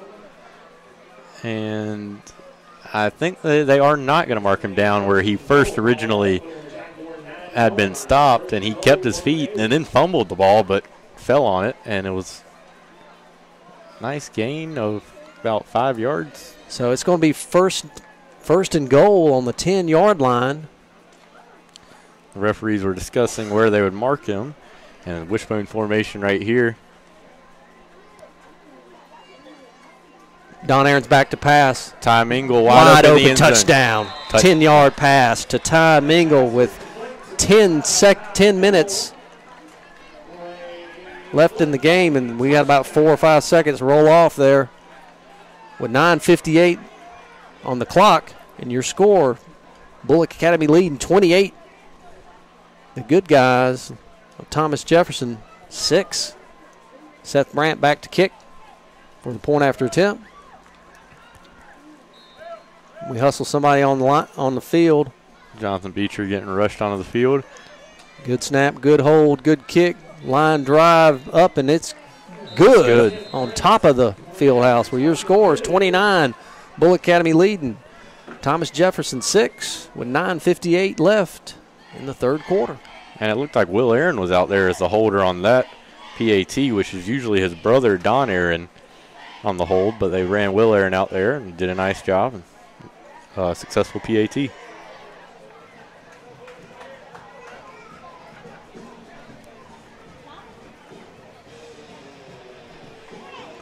All right, so Bulloch Academy will be kicking off on their own 40-yard line here in Louisville. Something you don't see in Statesboro is red clay. They've got it out there. We're just north where you can see a little bit of red clay on the ground. Phillip, I know you don't ever see that. I just never pay attention to it. We got sand. Growing up in North Georgia, there's a lot of red clay. And kudzu. You ever seen kudzu before? No, I've seen kaola. Kaola? Kaolin? Yes, I guess. Okay. I guess. Just think it might be the slang term. Big kick from Seth Brandt all the way back to his 5-yard line. Number 23 is racing this way. He's all the way up to the 20 before we can eat. Big hit right there. Yeah, it seemed like the Bulloch Academy special teams right there. A couple of the guys trying to keep contained kind of jogged down there, and it allowed for a pretty big return all the way up to Thomas Jefferson's 28-yard line. I want to thank Joe Davis, Joe, owner of Chrysler Jeep here in Statesboro. Good supporter of Bulloch Academy. I know Joe had to run down to the Keys. He had one of those floating things that he had to retrieve back. It's called a boat. But he was successful to get back, so we appreciate Joe and everything he does. Ball snap, just kind of we wrap him up right there. Yeah, nice job by Jonathan Beecher staying home, knowing his assignment and stopping that run. And Brandon Merrill came along also to help with the tackle. Guy was in motion, and it was just kind of a jet sweep. Handed it off to him, and Beecher stayed at home. That's what the end's supposed to do. Don't let anybody get outside of them. It's pretty simple. If you're playing the end position, don't let anybody get to the outside of you. That's right. Sometimes football gets a little more difficult. 9 minutes and 13 seconds. Bulloch Academy leading 29-6. Thomas Jefferson going from your left to your right on your YouTube dial. Hand it off to big number 11. We wrap him up right there. He doesn't even get a yard on that. And that'll bring up a 3rd and 10 for Thomas Jefferson from their own 20. No, might have gotten a yard. So at the beginning of the game, Payne Richards, number 11, was giving the ball a lot. That's the first time we've seen him get the handoff for a while. Yes, they went to a passing offense towards the end of the first half, and it really did not work out for them too well. But they've shifted to more running so far this half, but it will bring up 3rd and 9 from their own 29-yard line. Shotgun formation. They're waiting all they can to milk that clock off, but they got to hurry. Thrown to Fletcher, and he gets hit right there. It's going to be close to a first down. Looks like he'll be marked about a yard short. He did not get out of bounds, so the clock continues to run. And it will be 4th and 1 from Thomas Jefferson's own 38-yard line. So 4th down and 1. You see what Thomas Jefferson, I'm sure they're going to try to go for it because they got to put some points on the board. Yes, after 29 unanswered points by Bulloch Academy and counting, Thomas Jefferson's trying to look for an answer. So they're in that shotgun formation again, 4th down and 1. Don't jump off sides here, guys. And quarterback sneak, and he gets it. And by a couple yards there. Yeah, just quarterback power play really right there out of the shotgun formation for a gain of a couple of yards in the first down. So Thomas Jefferson's able to extend their drive. Be 1st down and 10 for Thomas Jefferson.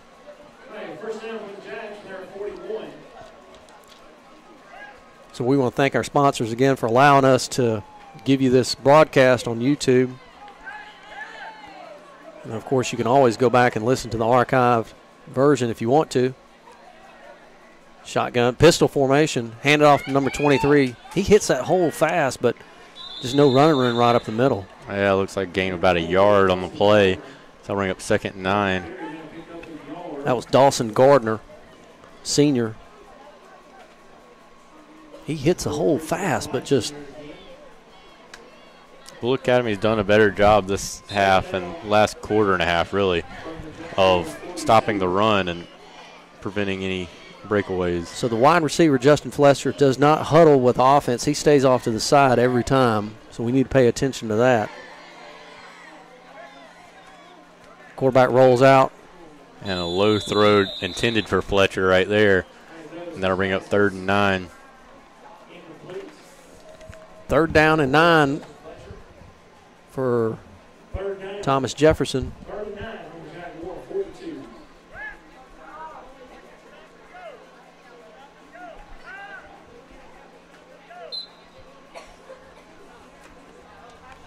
And it seems like number 1, Fletcher, when he's just staying on that side, he gets the call when the quarterback does, and the quarterback runs to the huddle, and Fletcher just stays out there wide. Shotgun formation, 3rd down and 9 for Thomas Jefferson. He rolls back this way. He's looking for Fletcher again. Pumps fakes. Now he takes it down, tries to run, and we wrap him up right there, and he maybe gets 2 on that. Yeah, nice cover. Nice tackle right there by Trevor Mason, and Ryan Rappa, nice coverage, staying, playing his assignment, and good coverage, forcing the quarterback to just tuck it and run. So 4th down and about 6. Yeah, the wide receiver just doesn't go in the huddle. Fletcher, he just stays out here on the side. The rest of the team huddles up. I know, it's kind of unique that he never really changes his spot in the formation. He hasn't moved yet. And he's staying in the same spot on the punt formation. So punt formation for Thomas Jefferson. Trying to confuse Bulloch Academy. We don't really have anybody back deep. And big high kick all the way. Ball's going to land on the 19-yard line and roll. And it keeps rolling, and they down it on the 10-yard line. Nice punt right there, about 45 yards or so with no return. So that'll bring up Bulloch Academy's drive, 1st and 10 on their own 10-yard line. So we need about a 90-yard drive here, Phillip. Yes. By my Georgia Southern math.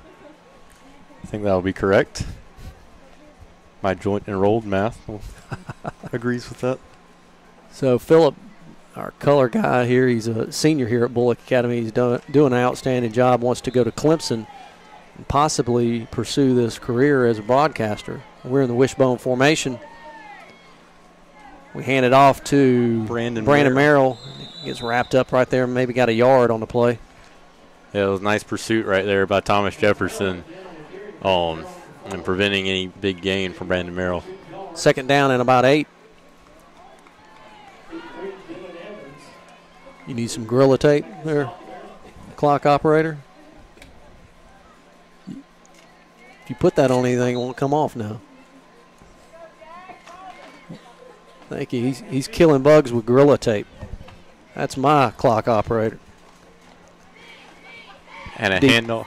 Deep handoff to Billy Tillman. And he gets wrapped up and circled back around. Oh, yeah, he's tackled by, looks like 7 or 8 Thomas Jefferson players after a gain of about 2 or 3 yards.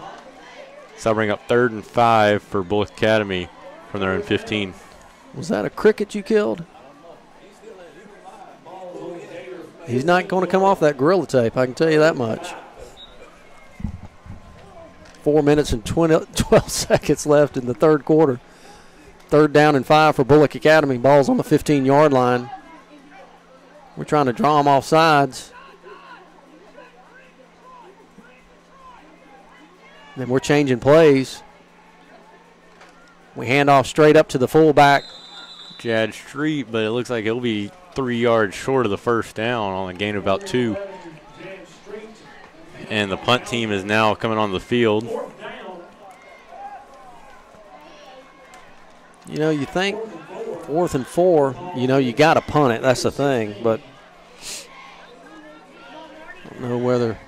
You really don't want to give Thomas Jefferson any momentum on a 4th down stop. So you'll play the field position battle, and you have a 23-point lead right now. You don't want to give them any extra help. So Trevor gets the kick.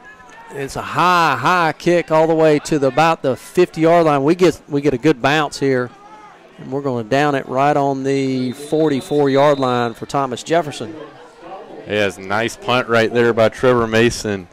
About a 40-yard punt right there, no return. Nice hang time. And Thomas Jefferson will start from their own 43-yard line.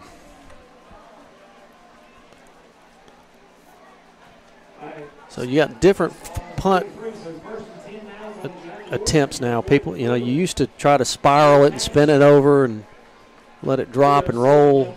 Now you have different techniques where you hold the ball in a different way. And never heard the Wyoming punter just drop it and completely miss the ball.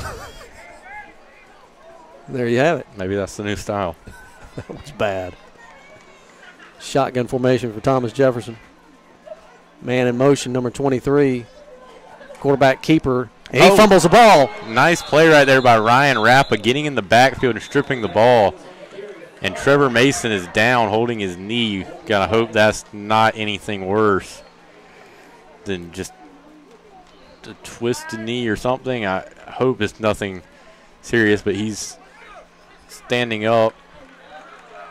And Bulloch Academy did recover the football. So it'll be 1st down and 10 for Bulloch Academy on our 42-yard line. So we'll take over on that fumble. It was a nice play by Ryan Rappa. He saw the that it was going to be a run play, and he took the quarterback on the keeper and just didn't knock him down, but he knocked the ball out, which is the most important thing, and Bulloch Academy recovered it. 1st down and 10, balls on the 42-yard line for Bulloch Academy. Thomas Jefferson, coach, trying to get the explanation on that. Shotgun formation, twins right, twins left. Lone setback. Don Aaron's back to pass, throws it deep. And it is caught by Ty Mingle. Yes, nice recognition of the ball flight right there by Ty Mingle, and Don Aaron kind of led him with the pass, so he was able to cut, he kind of outran the defender, then cut back across him and caught the ball. To the 15-yard line will be 1st down and 10. Nice 30-yard gain right there on 1st down.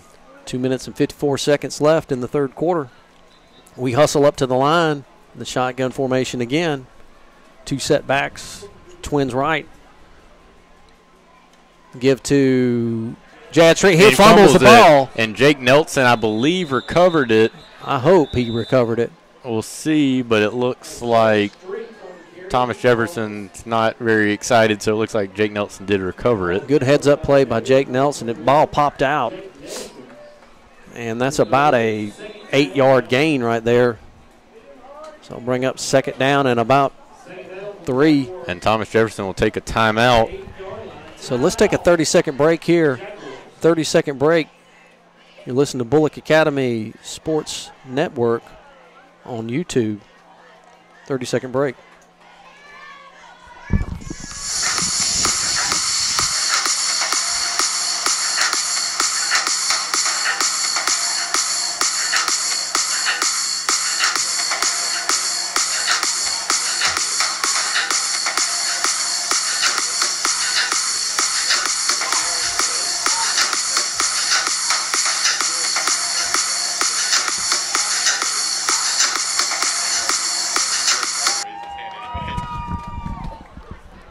Welcome back to Bulloch Academy football, where the good guys are leading 29-6 here in Louisville, Georgia. It's Thomas Jefferson, about an hour trip up. So Highway 80 and 25 was full of cars going north, and I counted 2 cars going south, going back towards Statesboro. So we should have easy traffic going back. So they're either crazy or they forgot something. Shotgun formation, give to Jake Nelson. He pops outside, he's looking for some running room. One stiff arm, and he gets the 1st down. And it looks like he's taken down at about the 3 or 4 yard line. He nearly broke the tackle, but still a nice run for the 1st down. And that'll bring up 1st and goal from the 4, I believe. Waiting on the spot. It's on the 5-yard line. They might be measuring. And it will be 1st and goal. That'll be a wishbone formation. Brandon Maryland at the fullback and Jake Nelson and Ty Mingle further back at the running back positions. So the whistle's blown. Toss sweep to Mingle. Makes one guy miss. Another guy miss, and he's going to walk in. Touchdown, Ty Mingle. Nice play right there by Ty Mingle. He got the pitch, and a Thomas Jefferson defender got in the backfield. So with 2 minutes and 15 seconds, that was a 5-yard touchdown run from Ty Mingle, just a toss sweep. Yes, he made the defender miss, and nice cutback and easy He run. walks in. Your score, 35-6. Seth Brandt, good snap, good hold, good kick. And it is good. It is good. So your score is 36-6. The good guys from Bulloch Academy leading. Thomas Jefferson. 2 minutes and 15 seconds here in the 3rd quarter. And that's 36 unanswered points right now by Bulloch Academy. Really good response after that first drive by Thomas Jefferson after they recovered their own onside kick. And kickoff team getting ready, huddling.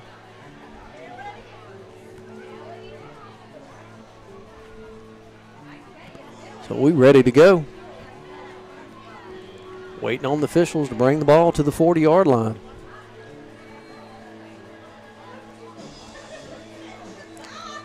Seth Brandt will put the tee down on the 40. 2 minutes and 15 seconds here in the 3rd quarter. So I'll remind you about the live chat. Chat with us here. Call you out.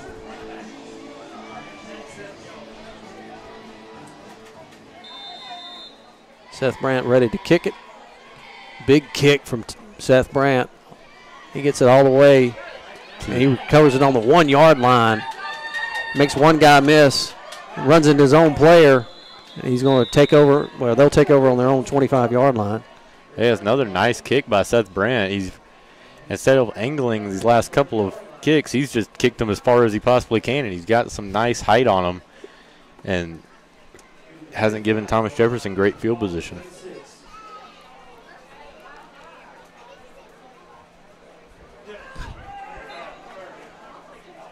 So maybe next year, I had one text here that they were hoping that they could call in and talk to us on the broadcast, but maybe next year we can try to mix that in. Maybe. These guys that are saying that, we're not going to take their phone call. Ball's given off to running back number 30. He gets a good little run there. Yeah, and they had a different quarterback in right there. Number 23, Gardner, was in at quarterback, and it was just a handoff to number 30, Wharton Evans, for a gain of about 8 on 1st down. Number 30 comes out limping, Wharton Evans.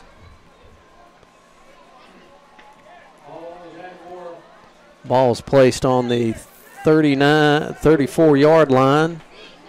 2nd down and 2. Thomas Jefferson. New quarterback in, number 23. Dawson Gardner. They're in the wishbone formation. Handoff to number 4. We wrap him up right there. Nothing. And that was the quarterback. Normally, Zach Douglas, he was the running back on the play and carried it for a gain of about 1 yard. And it'll bring up 3rd and 1. Or no, never mind, 1st down. They are giving them the 1st down.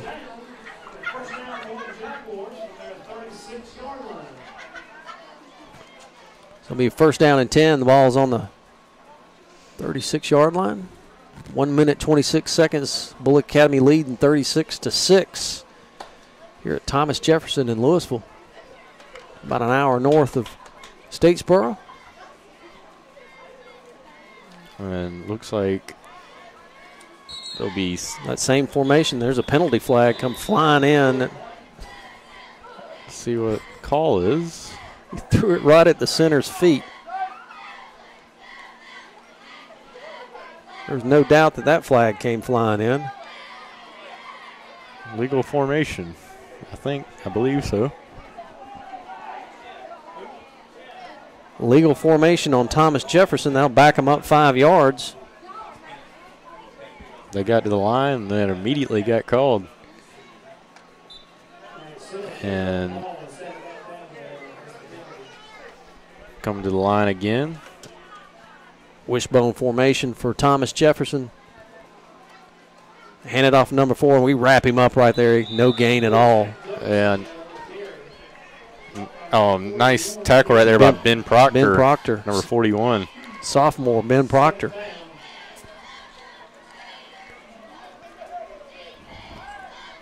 And it looks like a couple of the reserves have been brought in on offense and defense for both teams. And just due to the 30-point games currently have.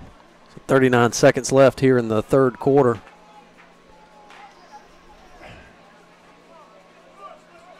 And it looks like a little bit of confusion on Thomas Jefferson's part of where they're supposed to line up. Number 71 is in the wide receiver position. Handed off to number 11, big number 11. He's rumbling. He gets maybe 4 yards on that. Payne Richards on the carry. Looks like Ryan Rapp on the tackle right there. Be 3rd and 8 for Thomas Jefferson from their own 38-yard line. And that will be the end of the third quarter with your score. Bulloch Academy leading 36-6. And we're in the fourth, so let's take a 2-minute break. 2-minute break. You're listening to Bulloch Academy Sports Network. 2-minute break.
Welcome back to Bulloch Academy football, where the good guys are leading 36-6 with 12 fresh minutes on the clock for the fourth quarter.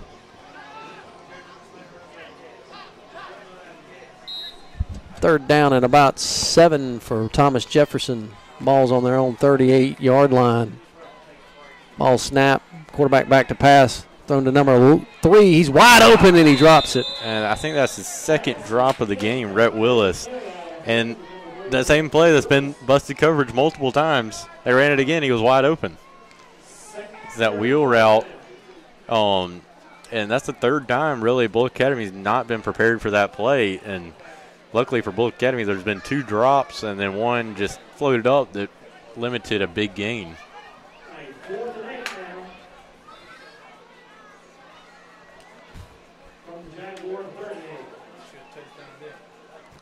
So I'll bring 4th and 7. Somebody just sent me a text message here about Irma's projected path. Spaghetti models are all over the place. But we know it's going to hit Florida, so we're going to pray for our folks in Florida. 4th down and long, and that quarterback throws it up again to Fletcher. And the ball is thrown way out of bounds. Yeah, it's ruled uncatchable, really. And that will be a turnover on down. So Bulloch Academy will take over on Thomas Jefferson's 38-yard line. And you're going to see who's coming out at quarterback right here. Will it be Don Aaron? Don't believe the quarterback has run out there yet.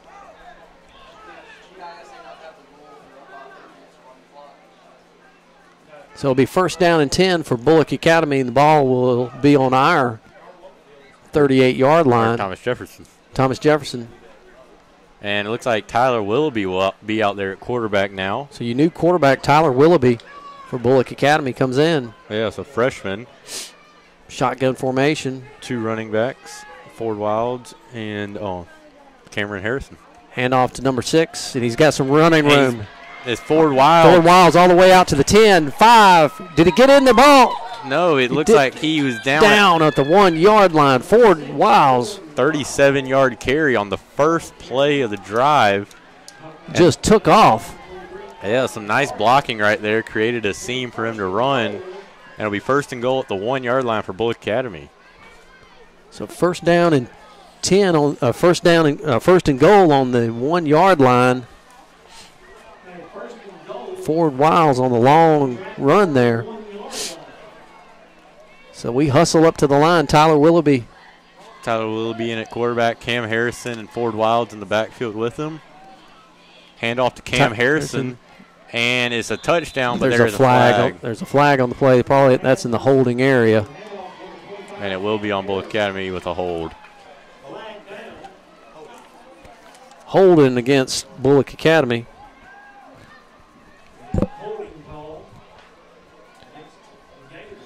So now back them up.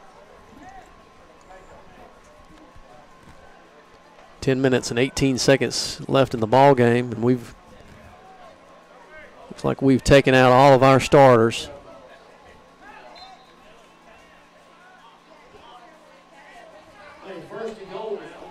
So on the offensive line, we see number 50, Riley Joyce. Here at tackle. Be shotgun formation, 2 running backs again. Ford Wilds and Jake Wasden now in the backfield. Handoff to Ford Wilds, and he is stopped for no gain on the play.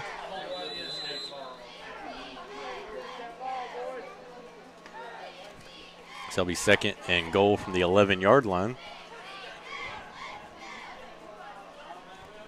So trying to get some names in there. Harrison Kennedy's in there, number 16, number 17, Grayson Kennedy also. Number 13, Carter Snipes. Number 20, Bo Spence as well.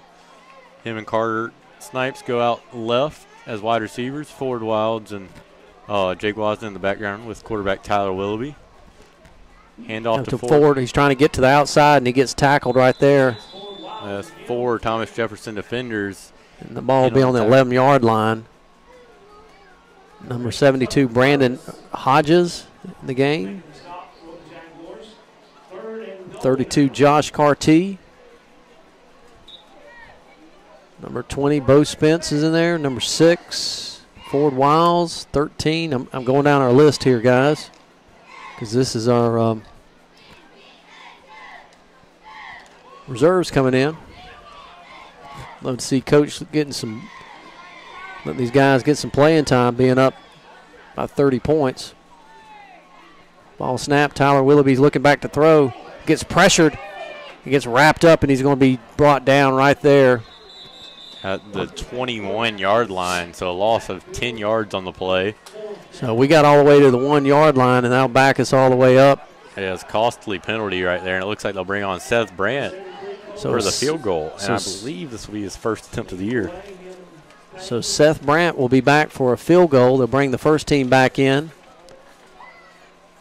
So the ball will be placed at the 26-yard line, 27-yard line. So it'll be a 37-yard field goal for Seth Brandt. 7 minutes and 52 seconds. And is offsides on Thomas Jefferson, so that'll move him up 5 yards right there. So Seth Brandt will thank him for that. Like number 5, Cameron Evans was a little fast on that play. So the ball will now be placed on the 22-yard line. So it'll be a 32-yard kick for Seth Brandt. He's got plenty of leg. We know that much. Let's see if he can get it between the uprights. Good snap, good hold, good kick. And it is low kick, and it is good. Seth Brandt's first field goal of the year from 32 yards out. With 7 minutes and 46 seconds, that brings your score to 39-6. A big kick from Seth. Atta boy. So, Phillip, are you going to Birmingham for the ball game? No, sir, I am not. We were planning on going to the game this Saturday, but it was moved for good reason. So we want to thank our sponsors, Optum Orthopedics, for being our orthopedic provider and also for helping out and giving us Cassie Kelly. Anderson's in Statesboro. You can find everything, and Anderson's has Columbia Sportswear, including GSU and UGA game day apparel. The largest selection of boots in Statesboro and a huge selection of deer and duck hunting supplies ranging from ammo to Yeti coolers to Carhartt clothing to Costa sunglasses and much more. Come see us at Anderson's at Highway 80 East. Mike Anderson's guys. R.J. Pope's men's and ladies apparel, 5 South Main Street, downtown, and 848 Buckhead Drive, Statesboro. We're proud to be a sponsor of Bulloch Academy Athletics. Thanks for all of our customers for your loyal support. Because of you, we can purchase this ad. Go Gators. Make sure you sponsor and you shop downtown at the Blue Mile. Everybody knows about the Blue Mile. And what our good friend Darren Burnett and Keely Fennell has been doing for we won 3rd place in the competition. Won some money, $1 million for the Blue Mile, which stretches from South Main all the way to Georgia Southern. And Seth Brandt back to kick. Ball's placed on the 40-yard line. He winds up. End over end kick, lands on the 21-yard line. Number 23 picks it up on the run and runs into one of his players and then squirts through. And he lost the ball, but it is recovered by Thomas Jefferson. Jake Wazda knocked it out, but Thomas Jefferson will recover on their own 43-yard line. So number 23, Dawson Gardner, came running up to catch that ball.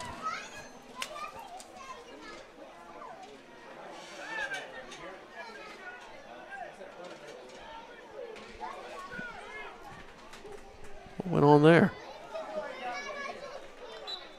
Kind of like the generator or something went off or something. So Jaguars come up to the line on their own 30 or 42-yard line. And off to big number 11. He's got some running room, and we trip him up. Nice tackle right there by number 2, Will Aaron, getting low and taking out his legs after a gain of about 4 yards on the carry. Ball's on the 47-yard line. 2nd down and about 7.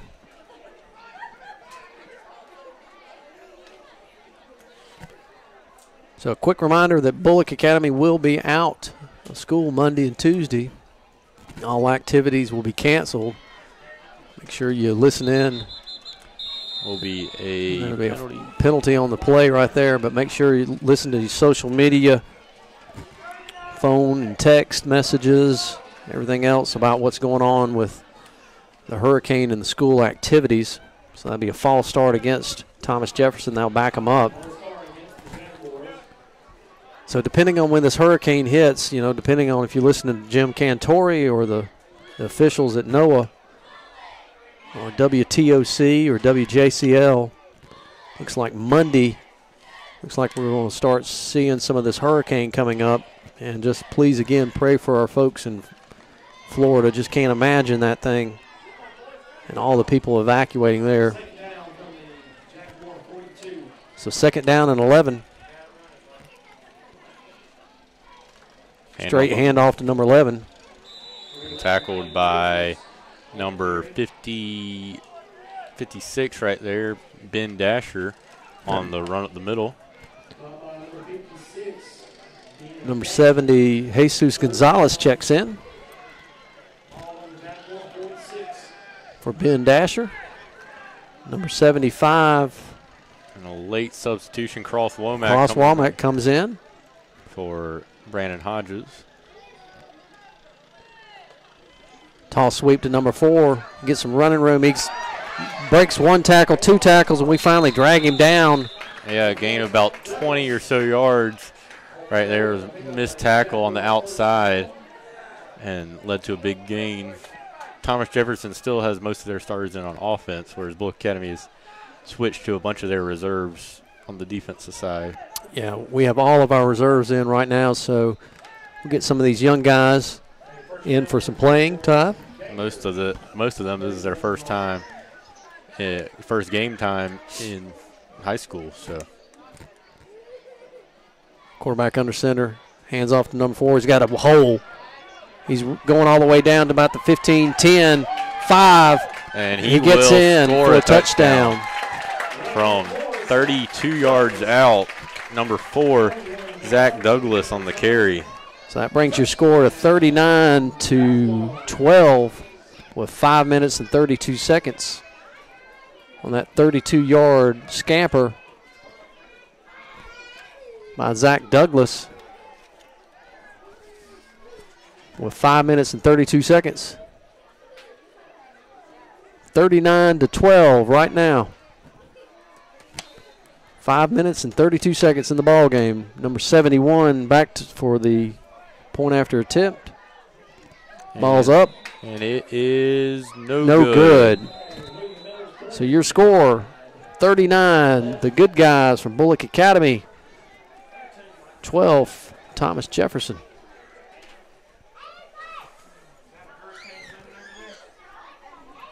So I want to give a shout out to Mr. Chuck Perry who sent us a text. I can't read that one over the air. Beautiful moon that's coming up over the stadium.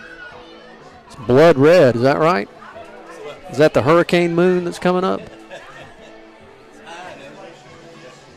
Full moon. I know they evacuated Tybee early today because of the full moon and the tides. It's going to be kind of they were just afraid of right now that it's going to flood Highway 80 out there to the beaches. So they evacuated them early today, and it starts contraflow tomorrow on I-16. If you ever seen that before, Phillip, I encourage you to go to 67 and just sit there and watch it. It's unreal how you see both lanes leaving Savannah. Yeah. And the hands team will be on now, expecting an onside kick with only Ty Mingle as the lone deep receiver. So you know that it's coming. 5 minutes and 32 seconds. Bulloch Academy leading 39-12 here in the fourth quarter. Thomas Jefferson. Yep, number 71 is directing his players, saying, I'm going to kick it to this way. And it's kick it deep. And it's going out of bounds right at the 32-yard line, so that would be a penalty. But it will be moved up to the 35 now as starting field position for Bulloch Academy. Also got Alan Crooms and Doc Gurgis listening to us. We see Darren Burnett's also listening to us.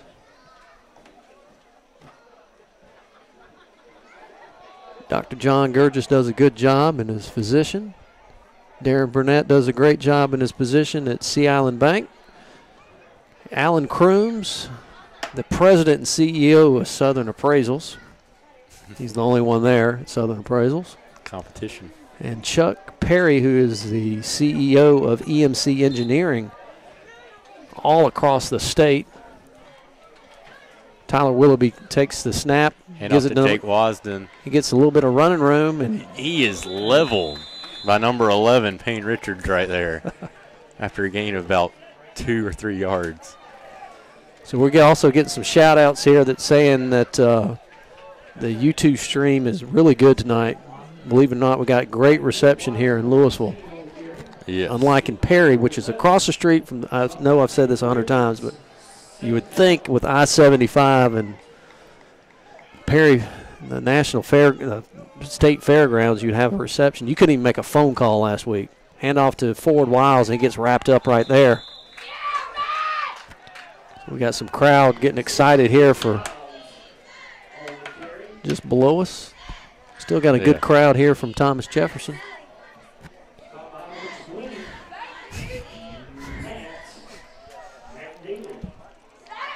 I will go highway watching another day.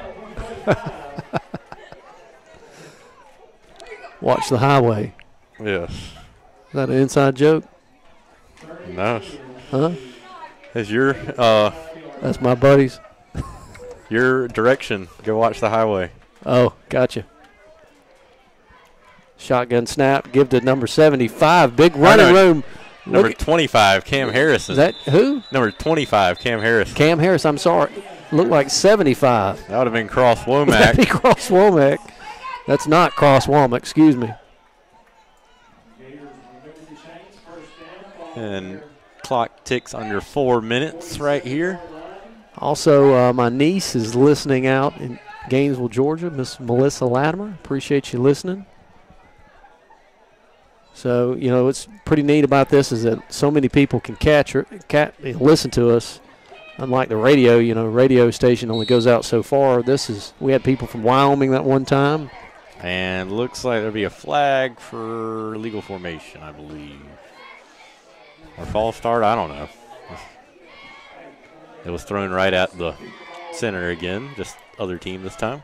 So the umpire likes to throw his flag right at the feet of the center. And players before in other levels have been hurt by flags. We don't think he's got a beanbag or a rock in there. Ball handed straight off, and so it's going to bring up second down and about 12. So what do you think about the ball game at Georgia Southern, which is going to be in Birmingham, Phillip? I'm hoping Southern can rebound after a very bad performance offensively against Auburn. You went to that game, didn't you? Yes, I did go week 1. And how was that experience? It was a cool experience. It's a sellout at Auburn, and I went with my cousins and my uncle who went to Auburn, so they were cheering on Auburn. And you were the lone.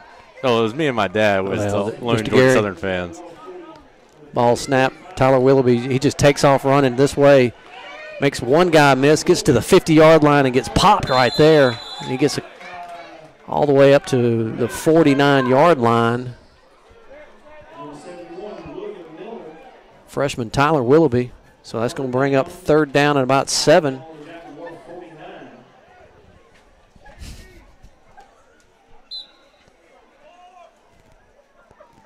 Cam Harrison coming onto the field, replacing Ford Wilds.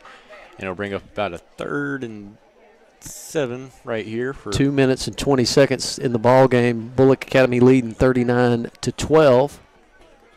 We hustle up to the line, young guys, trying to get set. Shotgun formation. Wait till he gets set before you snap the ball there, Tyler. And he does, and he hands it off to Cam Harrison. Cam Harrison, number 25. He's got some running room. But there's a flag on the play, and that is in the holding area. And is already signaled as holding. So that'll be the second run of the night for Cam Harrison. Has been taken away due to a penalty. The other one was a 1-yard touchdown run that he had.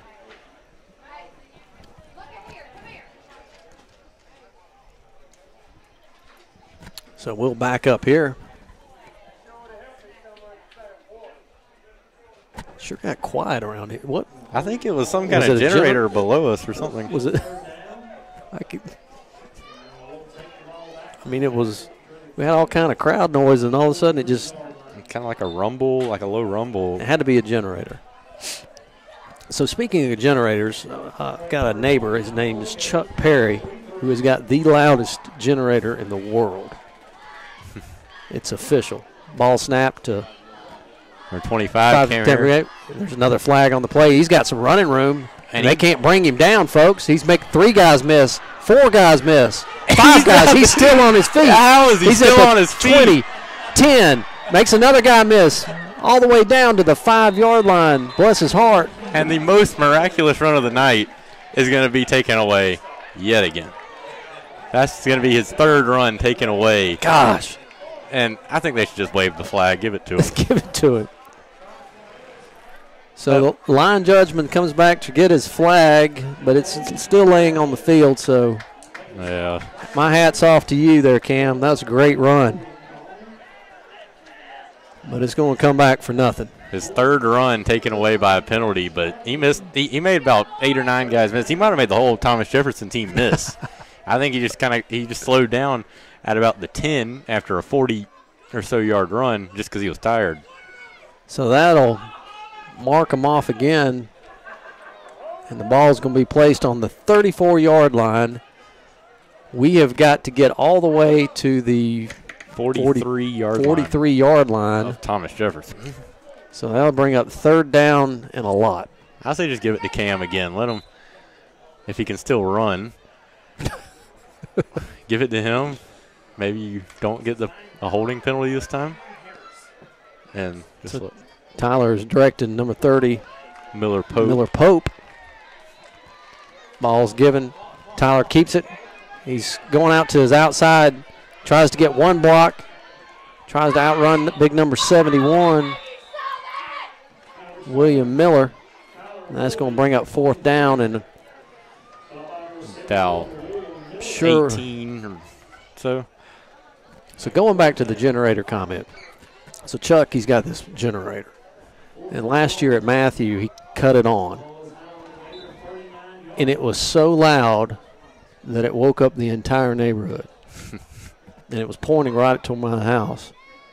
I told Chuck last night, I said, could you please put at least a muffler on it or something? Ticking under 40 seconds right here. And the defense jumps off sides. So it'll make it a 4th and 13 now. And let's see what Bulloch Academy does right here. This will I guess if they do not get the first down, it will not be the last play of the game. But I would like to see Cam get another carry. See what he does with it. There's a lot of future in that young man right there. Yes, he's only a freshman. Younger brother Dre Harrison, who will be a senior this year. Leading scorer on the basketball team from last year. So the clock is running at 24 seconds. Give it to him one more time. Low snap. Hand off to Jake Wasden. And Jake gets all the way with about 6 yards, but he'll be stopped short.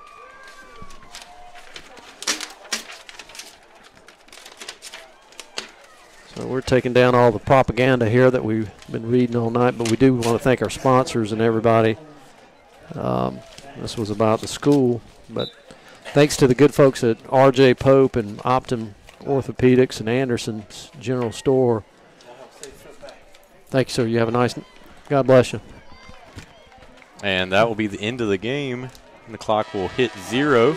So the good guys from Bulloch Academy win 39-12 on the road. Next week we have a bye week, and we need it.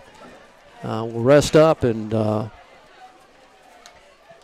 next week we will, the week after that, we will play Robert Toombs at home. That's region? No. Not region game. Yep.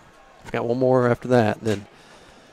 So with that, folks, prepare for Irma that's coming and make sure you do what you got to do for your family. And Bulloch Academy will be off on Monday and Tuesday of next week, so just pay attention to the weather.